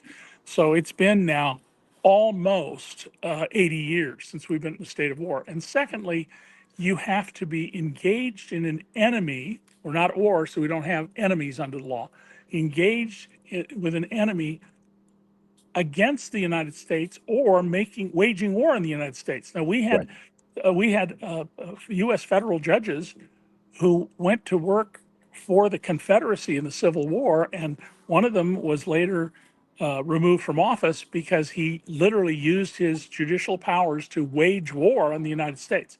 So there's no way you can make and sustain such a charge under our Constitution. Okay, and again, these are the sorts of things a Trump administration would do. Sow the seeds of doubt, but of course, you can't do the things that you're talking about doing. Before I let you go, David, I want to ask you quickly. We were talking about. You're an educator. You know what's going on. You referred to it. Harvard now saying that they're going to possibly pay $500 million. Columbia's paid $200 million. My alma mater, University of Virginia, has their president resigned because of the DEI stuff. Jim Ryan did what I think was the right thing, even though I love the guy.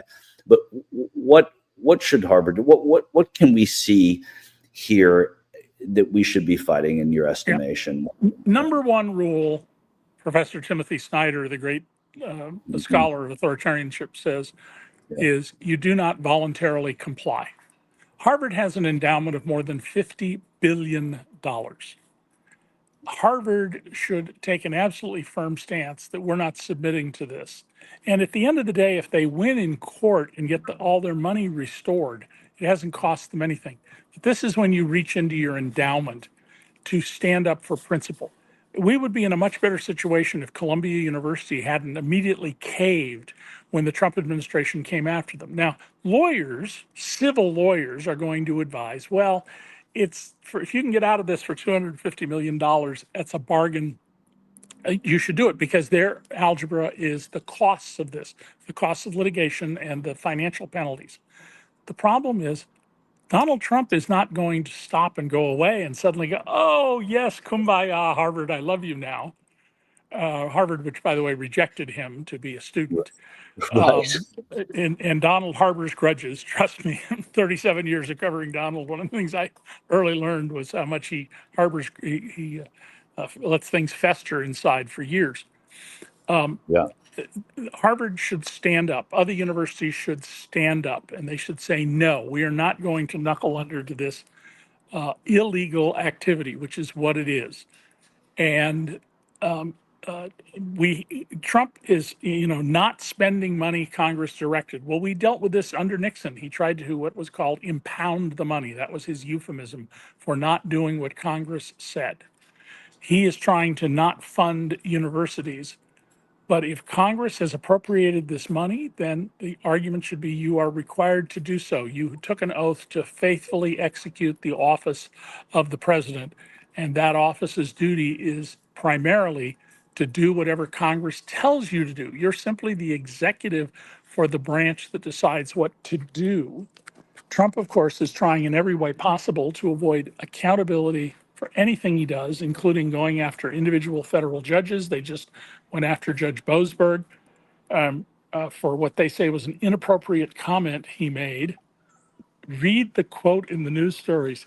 It is actually a 100% appropriate comment for a federal judge to make, expressing his concern about the rule of law. So I think the universities and other institutions need to stand up, and there will be some damage along the way. It's going to hurt. Bad things are going to happen. But if you don't stand up, he just accrues more power, and then he'll come back after you again with something new. Yep. And and what he's doing is sort of one of the earmarks of fascism, and go after the institutions of higher learning. Well, David, Cay, people know what that word means, Michael. People do not know what the word fascism means. Yeah, and so they should look that up. Maybe even look that up before you Google Donald Ivanka Parrot. I think maybe go to fascism first and learn about that. So David Cay Johnston, continue enjoying your retreat. And we hope that the trip to Civil Rights South was profitable, because it's a really important thing to see. I'm glad you went down. Unsettling but deeply informing. Take care, Michael. And And I would say also impressive that what Alabama does to keep those the memories of the civil rights movement alive. There are a lot of things to criticize about Alabama, but they've done, I think, a wonderful job of memorializing that period. Yep, I agree. Take care, Michael. Bye, folks. Take care. Yep, take care. Bye, guys. Or by David. David Cay Johnston, Kim, is our institution of higher learning here on the Mark Thompson show. So his takes on that stuff are always interesting. So we were happy to have him. We're gonna have an interview in a little while, and I think that it's time to start talking about Coachella Valley coffee, don't you? You want some news? I would take some, yeah. I'll give you some news. Yeah, I loved seeing David Cay Johnston at that place in New York. What a beautiful grounds and beautiful lake in the background. That was awesome. That's it. It is the news. Let's hit it, Tony. Right on.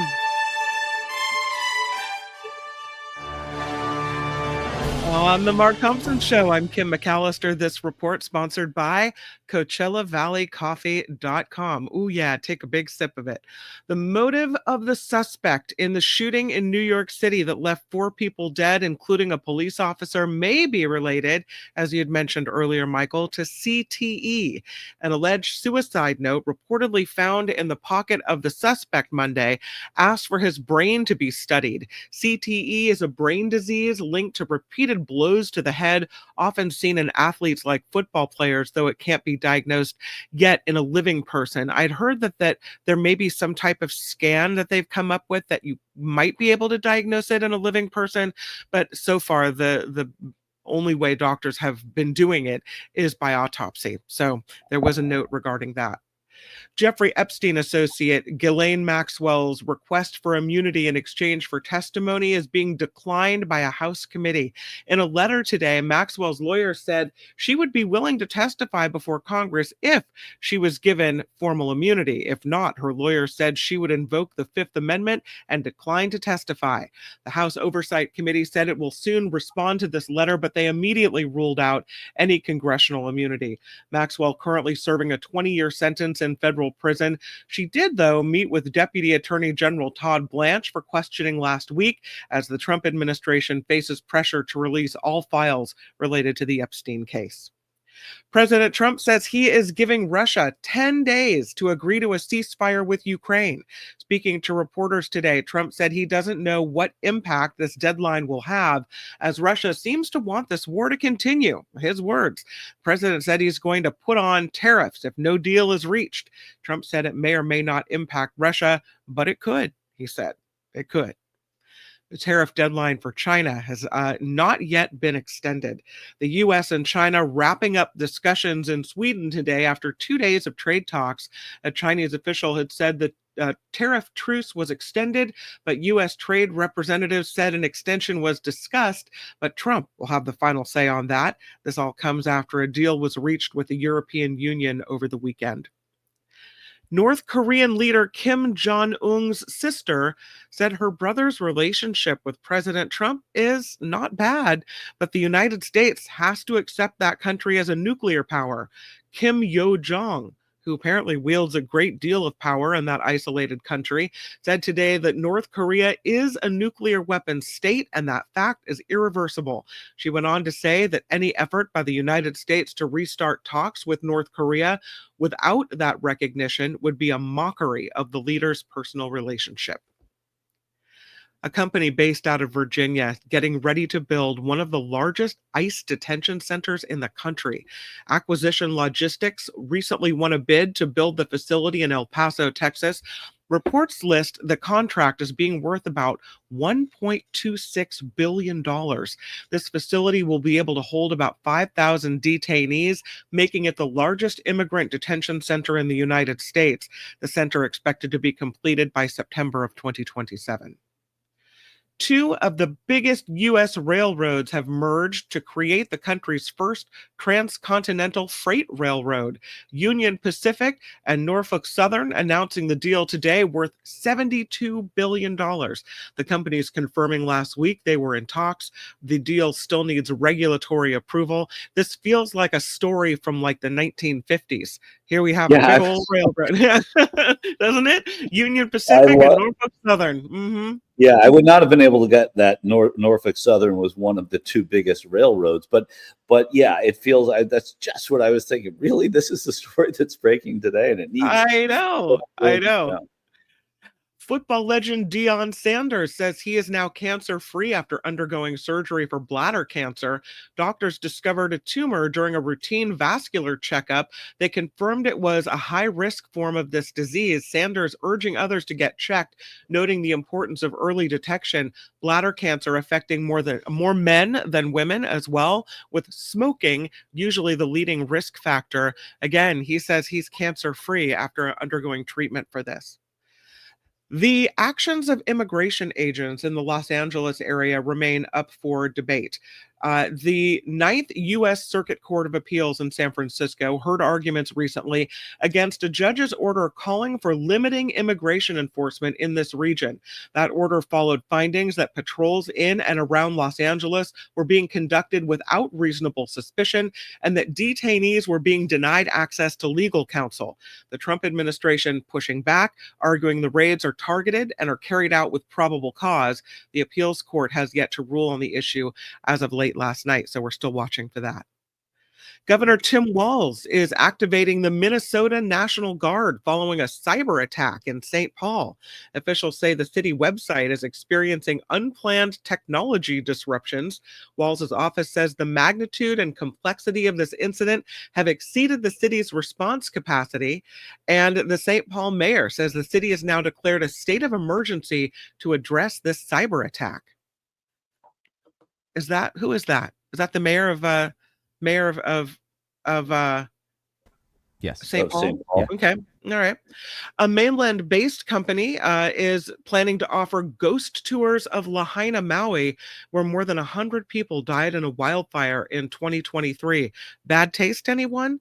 U.S. Ghost Adventure says Also, it will it's a show... mainland company too. It's not even like local. It's like Right. It's a double whammy for them. Yeah. U.S. Ghost Adventure says it will show guests the city's most haunted and historic locations. Many residents in Hawaii are outraged, calling the tour insensitive and inappropriate. This comes only about 2 years removed from the fire, which was one of the deadliest in U.S. history. Locals also say the destinations being advertised for the tour are very sacred. Some of them are near burial sites. They are not happy with U.S. Ghost Adventures trying to pull this baloney in Lahaina. There is, and I don't know if you've seen this, Michael, but there's a new Tesla diner and charging station that's in Hollywood. I don't know if you can see it, but in front of that apartment building is a giant like LED screen or TV screen that's right in front of some people's windows. It's so weird the way they did that.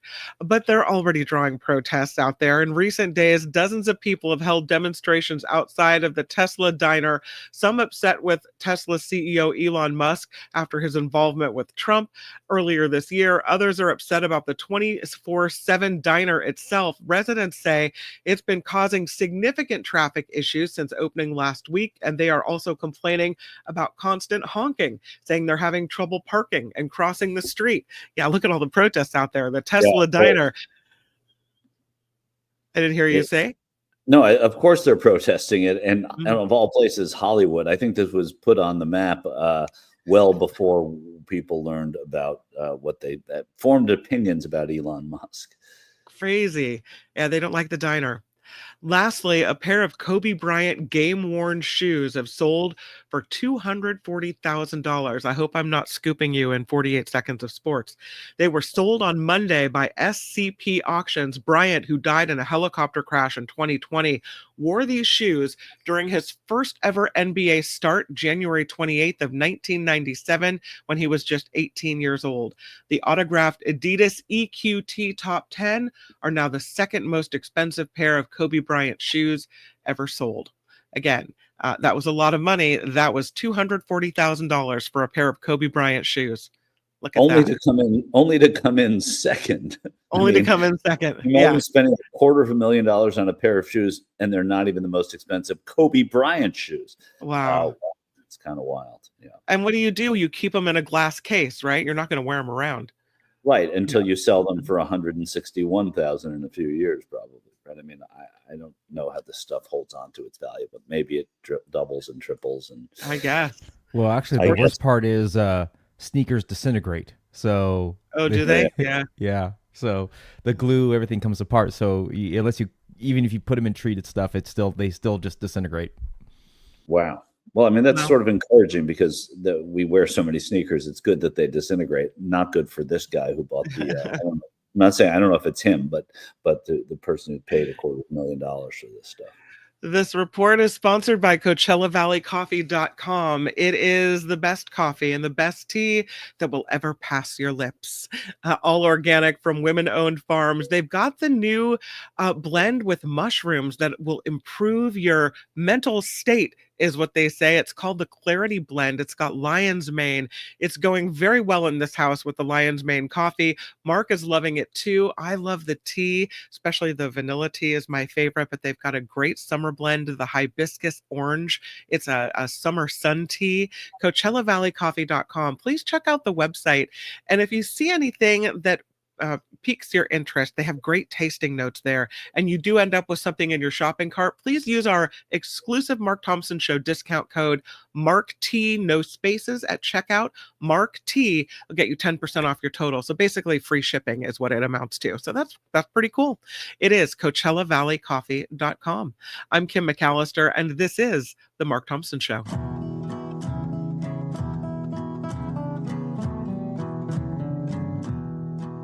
The Mark Thompson Show. This is Mark Thompson.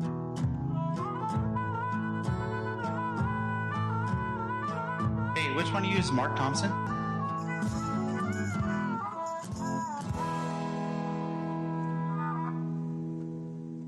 Not me. I'm not Mark Thompson, but I know him well, and he is a friend, and he also hosts a really good show here. And we have an interview that Mark did earlier this summer, and I wanted to run it because these things, with all the news that happens, these things sometimes get set aside, let's say.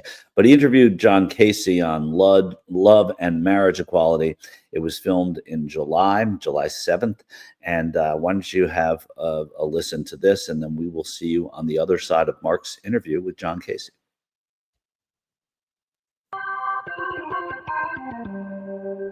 Feel it in your soul. The Mark Thompson Show. All right, right on. I'll tell you, it is with great anticipation I welcome our next guest. In fact, there's a new book out. It's called Love, The Heroic Stories of Marriage Equality. Essentially tracking the marriage equality movement since 2004. Been a number of award-winning writings on this subject from our guest. How about it for the great John Casey, everyone? Yeah. Senior editor, The Advocate. Wow, these are busy times for the gay rights movement. And I feel as though I have so much to ask you about in such a short time. But let's get your thoughts on that which has been historically a great success, which is marriage equality. I mean, it was a long battle. You can give us some sense of that. And then tell us, I guess the book memorializes very specific stories within the overall issue of marriage equality. Is that right, John? Yeah, that's correct, Mark. First, thanks for having me. The book was a labor of love for my co-author, Frankie Frankeny, and she had been collecting stories, marriage stories since 2004. And so she brought me on when the book started to kick into high gear, and we were signed by Rizzoli, a great publisher. The book has about 100 stories of people who were an integral part of the marriage equality fight. And so I was privileged enough to be able to speak to a number of those people who are featured in the book and write about their stories. Yeah, the court decision at the Supreme Court level, which really decided the law of the land is this Obergefell decision. You can speak to what it involved, but you actually talked to Obergefell in the book. Yes, so Jim is on the book, and Jim has become a very close friend. And, you know, I think what Jim does is really represent what all of the people featured in the book, most of the people featured in the book are, and that is they were everyday Americans, everyday human beings, and they were in love with their partner, and they wanted that love to be recognized lawfully. Jim's partner was dying of ALS, and so Jim and his partner fought the courts in Ohio. They won a few, they lost a few, but they eventually went to the Supreme Court, and I think more than 20 other plaintiffs joined their case. And the court ruled on June 25th, 2015, which was 10 years ago, that marriage equality was the rule, the law of the land. Lately, we've been, at least for me too, I've been hearing from a lot of the readers of The Advocate who are worried about their own marriages, because not only have Thomas and Alito on the Supreme Court, but you have a Republican-controlled Congress who can certainly overturn the codification of marriage equality that Nancy Pelosi, somebody I know very well, said was her biggest achievement in Congress.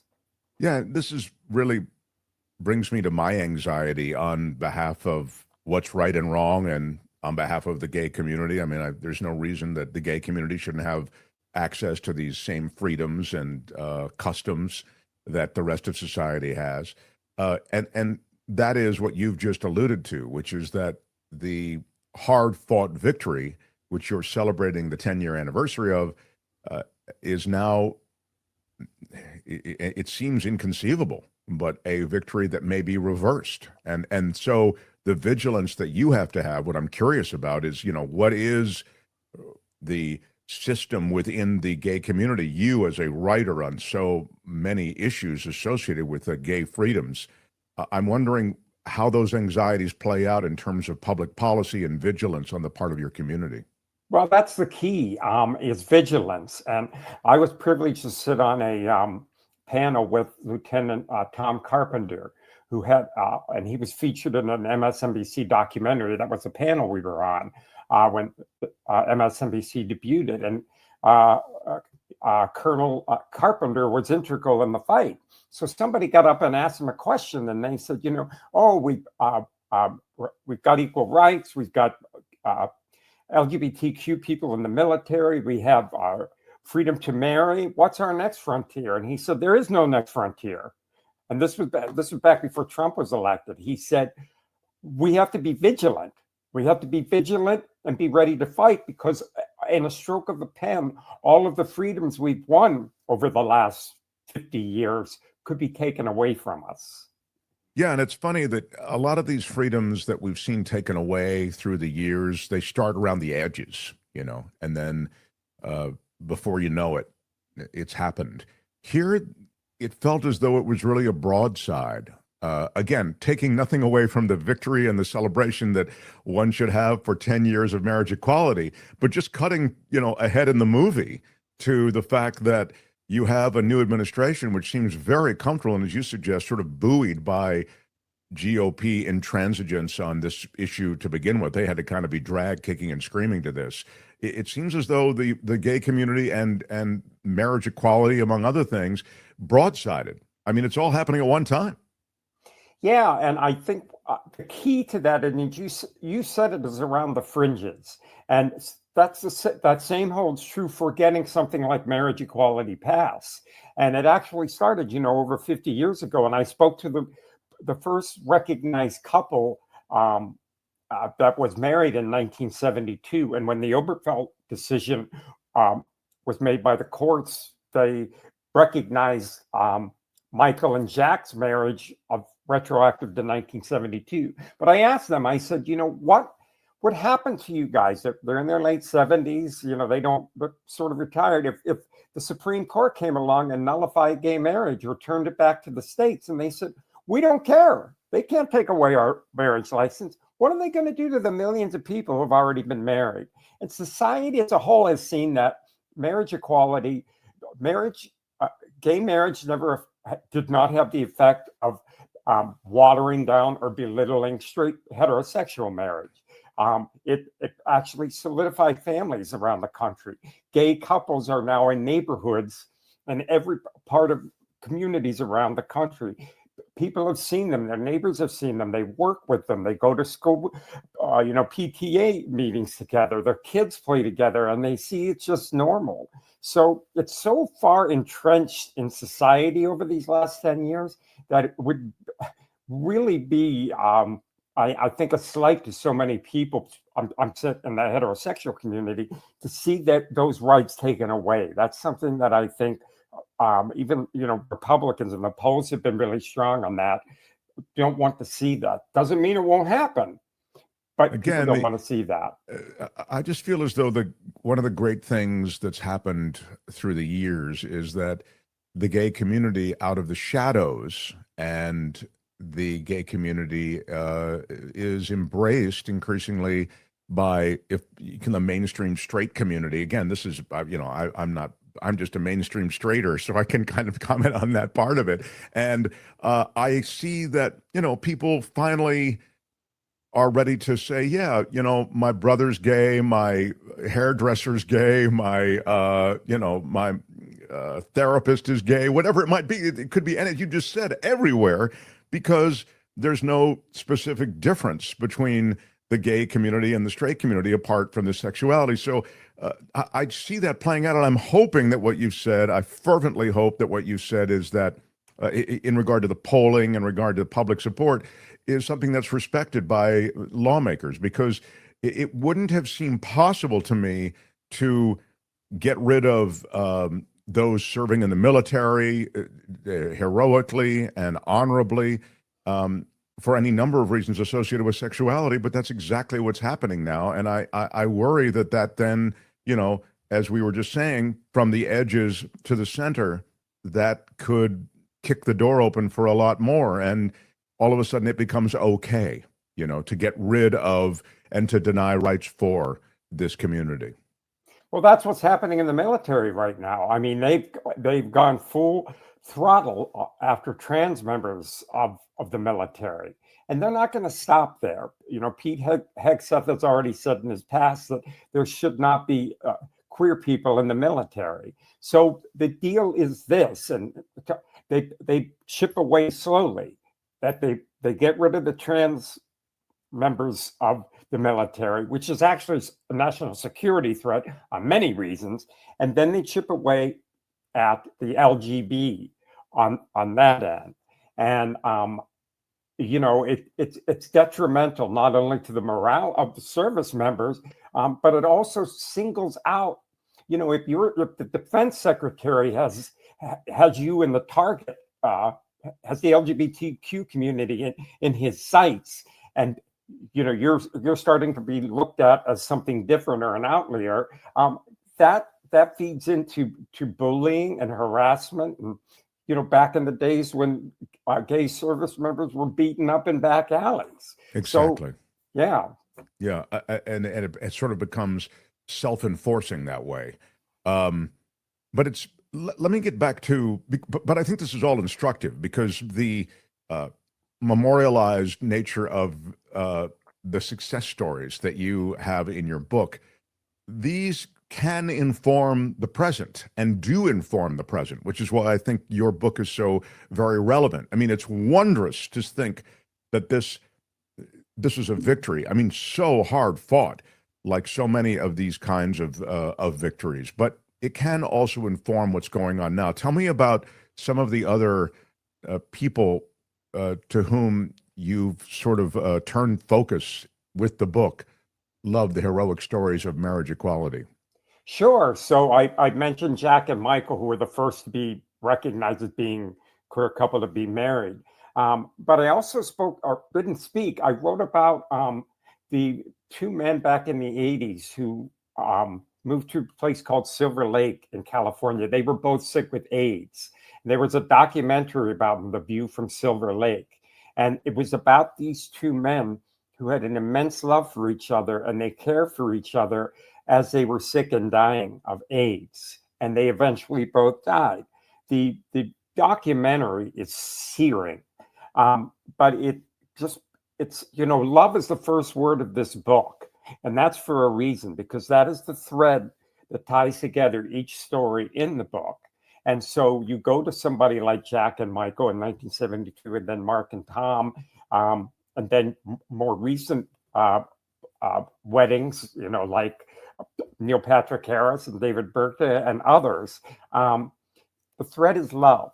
And the one thing we wanted to do was to call out those things that the people who suffered from AIDS and died, and then those people who were fighting for real estate, for to be included on a will, all of these different components of marriage and the legal issues around marriage, people had to fight for.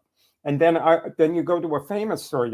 I had the opportunity to speak with Ellen DeGeneres, and when she came out in 1997, it ruined her career. Then she got the talk show. Talk show was doing very well, but she started to talk about Portia on the talk show, and the producer said, "You might want to stop doing that. People aren't ready to hear about your girlfriend." And she said, "No, people will listen to my story, and they're going to understand that this is the person who I love." And she did an enormous great thing by getting middle America to accept gay marriage. And and she recognized that, and she appreciates the fact that as part of LGBTQ history, she's in there because she had a lot to do with people saying, if Ellen loves Portia and it's all about love, why are we fighting this? Sure. And then you have so much wrapped up in that. I'm so glad that you referenced the fact that there's a sense of courage that one has to have to kind of swim upstream against the political currents or the cultural currents of the day. And Ellen, and I know she's become sort of an embattled figure with how she treats her staff, et cetera, but you've got to give her credit for swimming upstream against those cultural currents which were so strong. Yeah, I think, sure. I even wrote a column about her when all of this stuff was coming out, and some of it was true a little bit, but that's not what she should be remembered for, and it's what she did. And that's actually, so her story, everybody knows who she is, but there were so many normal, regular people who had the courage to fight simply because they loved this person so much, and they wanted that love to be recognized. And that was critical. If it wasn't for the love, there would have been no courage. So well said. I lived in San Francisco through the 80s. Excuse me. So I saw all the greatness of the gay community and a different kind of greatness as the gay community tried to enlist the support of the straight community and the broader community of all communities in the fight for funding, for awareness around AIDS. It just so happened that I was there for that decade, and I lost dear friends, journalists, award-winning journalists who went down to this awful scourge. But I mention it because, A, it informed a lot of sort of my sense of things, but also the way in which that movement had similar aspects to what you're talking about, which is the movement to maintain marriage equality and equality generally within the culture. You have to broaden the perspective to enlist the help of all of these other communities for something which shouldn't even be, we shouldn't have to take a meeting on it. It should just be understood. But nonetheless, you have to fight for it. Right. And I just attended, I was invited to go with Speaker Pelosi to see an exhibit at World Pride in Washington, D.C. last month about the AIDS quilt. And there was an exhibit there. And so I went with the speaker, and they gave us a private tour, and the Gay Men's Chorus sang for us. The Gay Men's Chorus lost over 50 members during the AIDS crisis. The quilts that were hanging there, the panels from the quilts that were there, with were from 1987, which was the first year that I worked on Capitol Hill back in the late 80s. So Nancy Pelosi and I started on the Hill at the same time, 1987. And it was 1987 when the quilt made its first appearance on the National Mall. And the stories are haunting, and the stories need to be kept alive and need to be told. And you're right. It was the people like ACT UP, people who were dying, whose friends and family saw how horrible this was, but they also got a glimpse into the fact that these men who were dying were also partners of somebody. They were in love with somebody. And the AIDS crisis was a terrible thing that should never be forgotten about. And this generation needs to be informed. But it was the way of fighting for the research money. And it was that fight that enabled much change to happen. And it's that fight also that should be used as an example for our community right now to see how we have to dig in and fight, and we have to be in it together. So well said. So well put. There is the AIDS quilt. Look how huge it was. The other thing that I remember, and the images are just so moving, I remember the families. It's not just those who had a loved one, had a connection, had what would have been a wife, husband, partner, spouse, whatever you want to put, whatever title. But my point is the families, to see these, again, mainstream families with the gay son or gay daughter or gay son and daughter. I mean, it was the breadth of America, all of the greatness of America touched by the scourge of AIDS. Just as you've said, the courage that was summoned for that battle was summoned for this marriage equality battle, and you chronicle it in your book, but it's also, again, we note repeatedly, the battle that has to be fought to maintain freedoms and to turn back this tide. I mean, it's a very kind of 1958 mentality that's kind of settling in over the country, and it's scary. I'm talking about from a Washington perspective, anyway. I mean, it's the Christian right. It's these political coalitions that are quite cruel to all of these minorities and the gay community among them. John. Yeah, well, I talked to Dr. Fauci, talked to him a lot over the years, and he told me that he was instrumental in the fight for HIV and AIDS for treatment. I mean, he saved many, many, many, many lives. But Dr. Fauci said he hasn't seen things this bad since the AIDS crisis, and he thinks it might even be worse. And I agree with them. I mean, well, you were talking about the fact that many of the men who died were from middle-class America, who had their families and who had their friends. But there are still trans kids, still LGBTQ youth who are suffering so bad right now, who can't come out at home. And the suicide rates among them are skyrocketing versus those heterosexual kids. So the hate is still there. The reticence of coming out is still there. The fear of coming out is still there. And it's been manifested in things like what Ron DeSantis has done in Florida. When you single out these kids and you pass laws, and it's on the news and it's on the web and it's out there, these kids see that, and all it does is add fuel to the fire for other kids to pick on these kids and bully them. So when you said that things look like they're back from 1958, you're right. It's all of this hate, all of this legislation that's these state legislatures are passing, all they're doing is fuel the fires of hate and bullying. And you do take it back decades.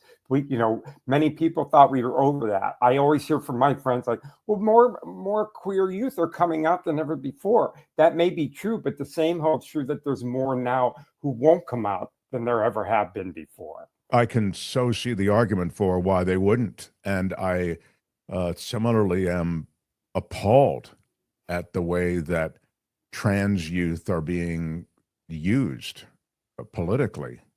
And I think the trans issue, I don't know a lot about the trans world. I have friends, of course, who have trans kids, but I'm saying I don't know enough to wade into however it should be handled, but I do know a political talking point when I see one, and it is being used as this cultural wedge issue to gain power without regard for the kids or the issue or anything. It's just really an area of political land that they can till until they are able to achieve power. So that compounds the tragedy, because there's no real earnest conversation going on around these kids who are really in crises. Wow, we talked about a lot of stuff, John. It's kind of what my hope was to get into some other stuff, and you've really done it well. I wish we had more time. The book is Love, The Heroic Stories of Marriage Equality. And John Casey, again, talks to so many who helped establish the Marriage Equality Act as law, including Jim Obergefell, co-authored the foreword to this book. And, so many great things in the LGBTQ plus community, and you've been part of so much of it. I mean, it really is a great credit. What a life, John. I know it never ends, but it's nice to talk to you because I have mad respect for all the work you've done. Well, I appreciate you having me, Mark. I'm happy to come back anytime. And thank you so much for pushing this book forward. The stories are so critical and so important. We're going to link to the book under this video, and we hope to see you again soon. Thanks, John Casey. John Casey, everybody. Thank you, Mark. Right on, my friend. Right on. Feel it in your soul. The Mark Thompson Show.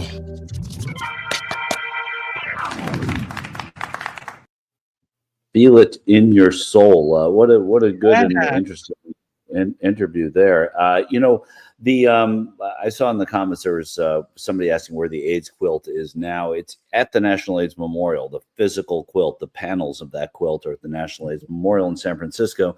But there are digital copies that I think are maintained by the Library of Congress. And so if you go into their website, I think you'd be able to find that, that it's there. And you might have to do a little hunting, but I believe that's where I remember saying it was there. We have 48 seconds of a show left for you on this Tuesday. Mark Thompson, the gentleman who conducted that interview, will be back here tomorrow to be with all of you. And I think that, look, Ryan Sandberg, a baseball Hall of Famer, died yesterday at the age of 65. He was sort of universally loved as a Cub. He couldn't become Mr. Cub because Ernie Banks took that already. But he won Gold Gloves. He won batting titles. He was, one of the really good guys of 80s baseball. And then he went on to manage the Phillies. He was elected to the Hall of Fame. He was diagnosed with metastatic prostate cancer. So it's always a good time to bring that up and say, tell men to get checked for that. And it's eminently treatable if found before it metastasizes. Unfortunately for Rhino, the Cubs ambassador, he wasn't able to do that. So in 2024, in January, it said that last year he started treatment and he died yesterday. And so I'm sorry to hear it. Yeah. So we say goodbye to Ryan Sandberg, but he was an incredible baseball player, well liked as a player, a manager, and also, man, was he really good. So to Ryan Sandberg and all Cubs fans out there, we send our best and our condolences, and we let you know tomorrow we have Mark Thompson coming back here. I thank him and Tony for all their support over the last 2 days. I will see you Friday, if briefly, and then whenever Mark decides it's time to go on a cruise or a hike or a safari or a ride or whatever, or to Vegas. I'll be here. Thanks, guys. It's the life. Tomorrow, John Roth will be on the show. Belinda Weymouth with It's the Planet Stupid. And our thanks to Michael Schur sitting in the captain's chair today. You are super awesome. Have a great day, everybody. Bye-bye.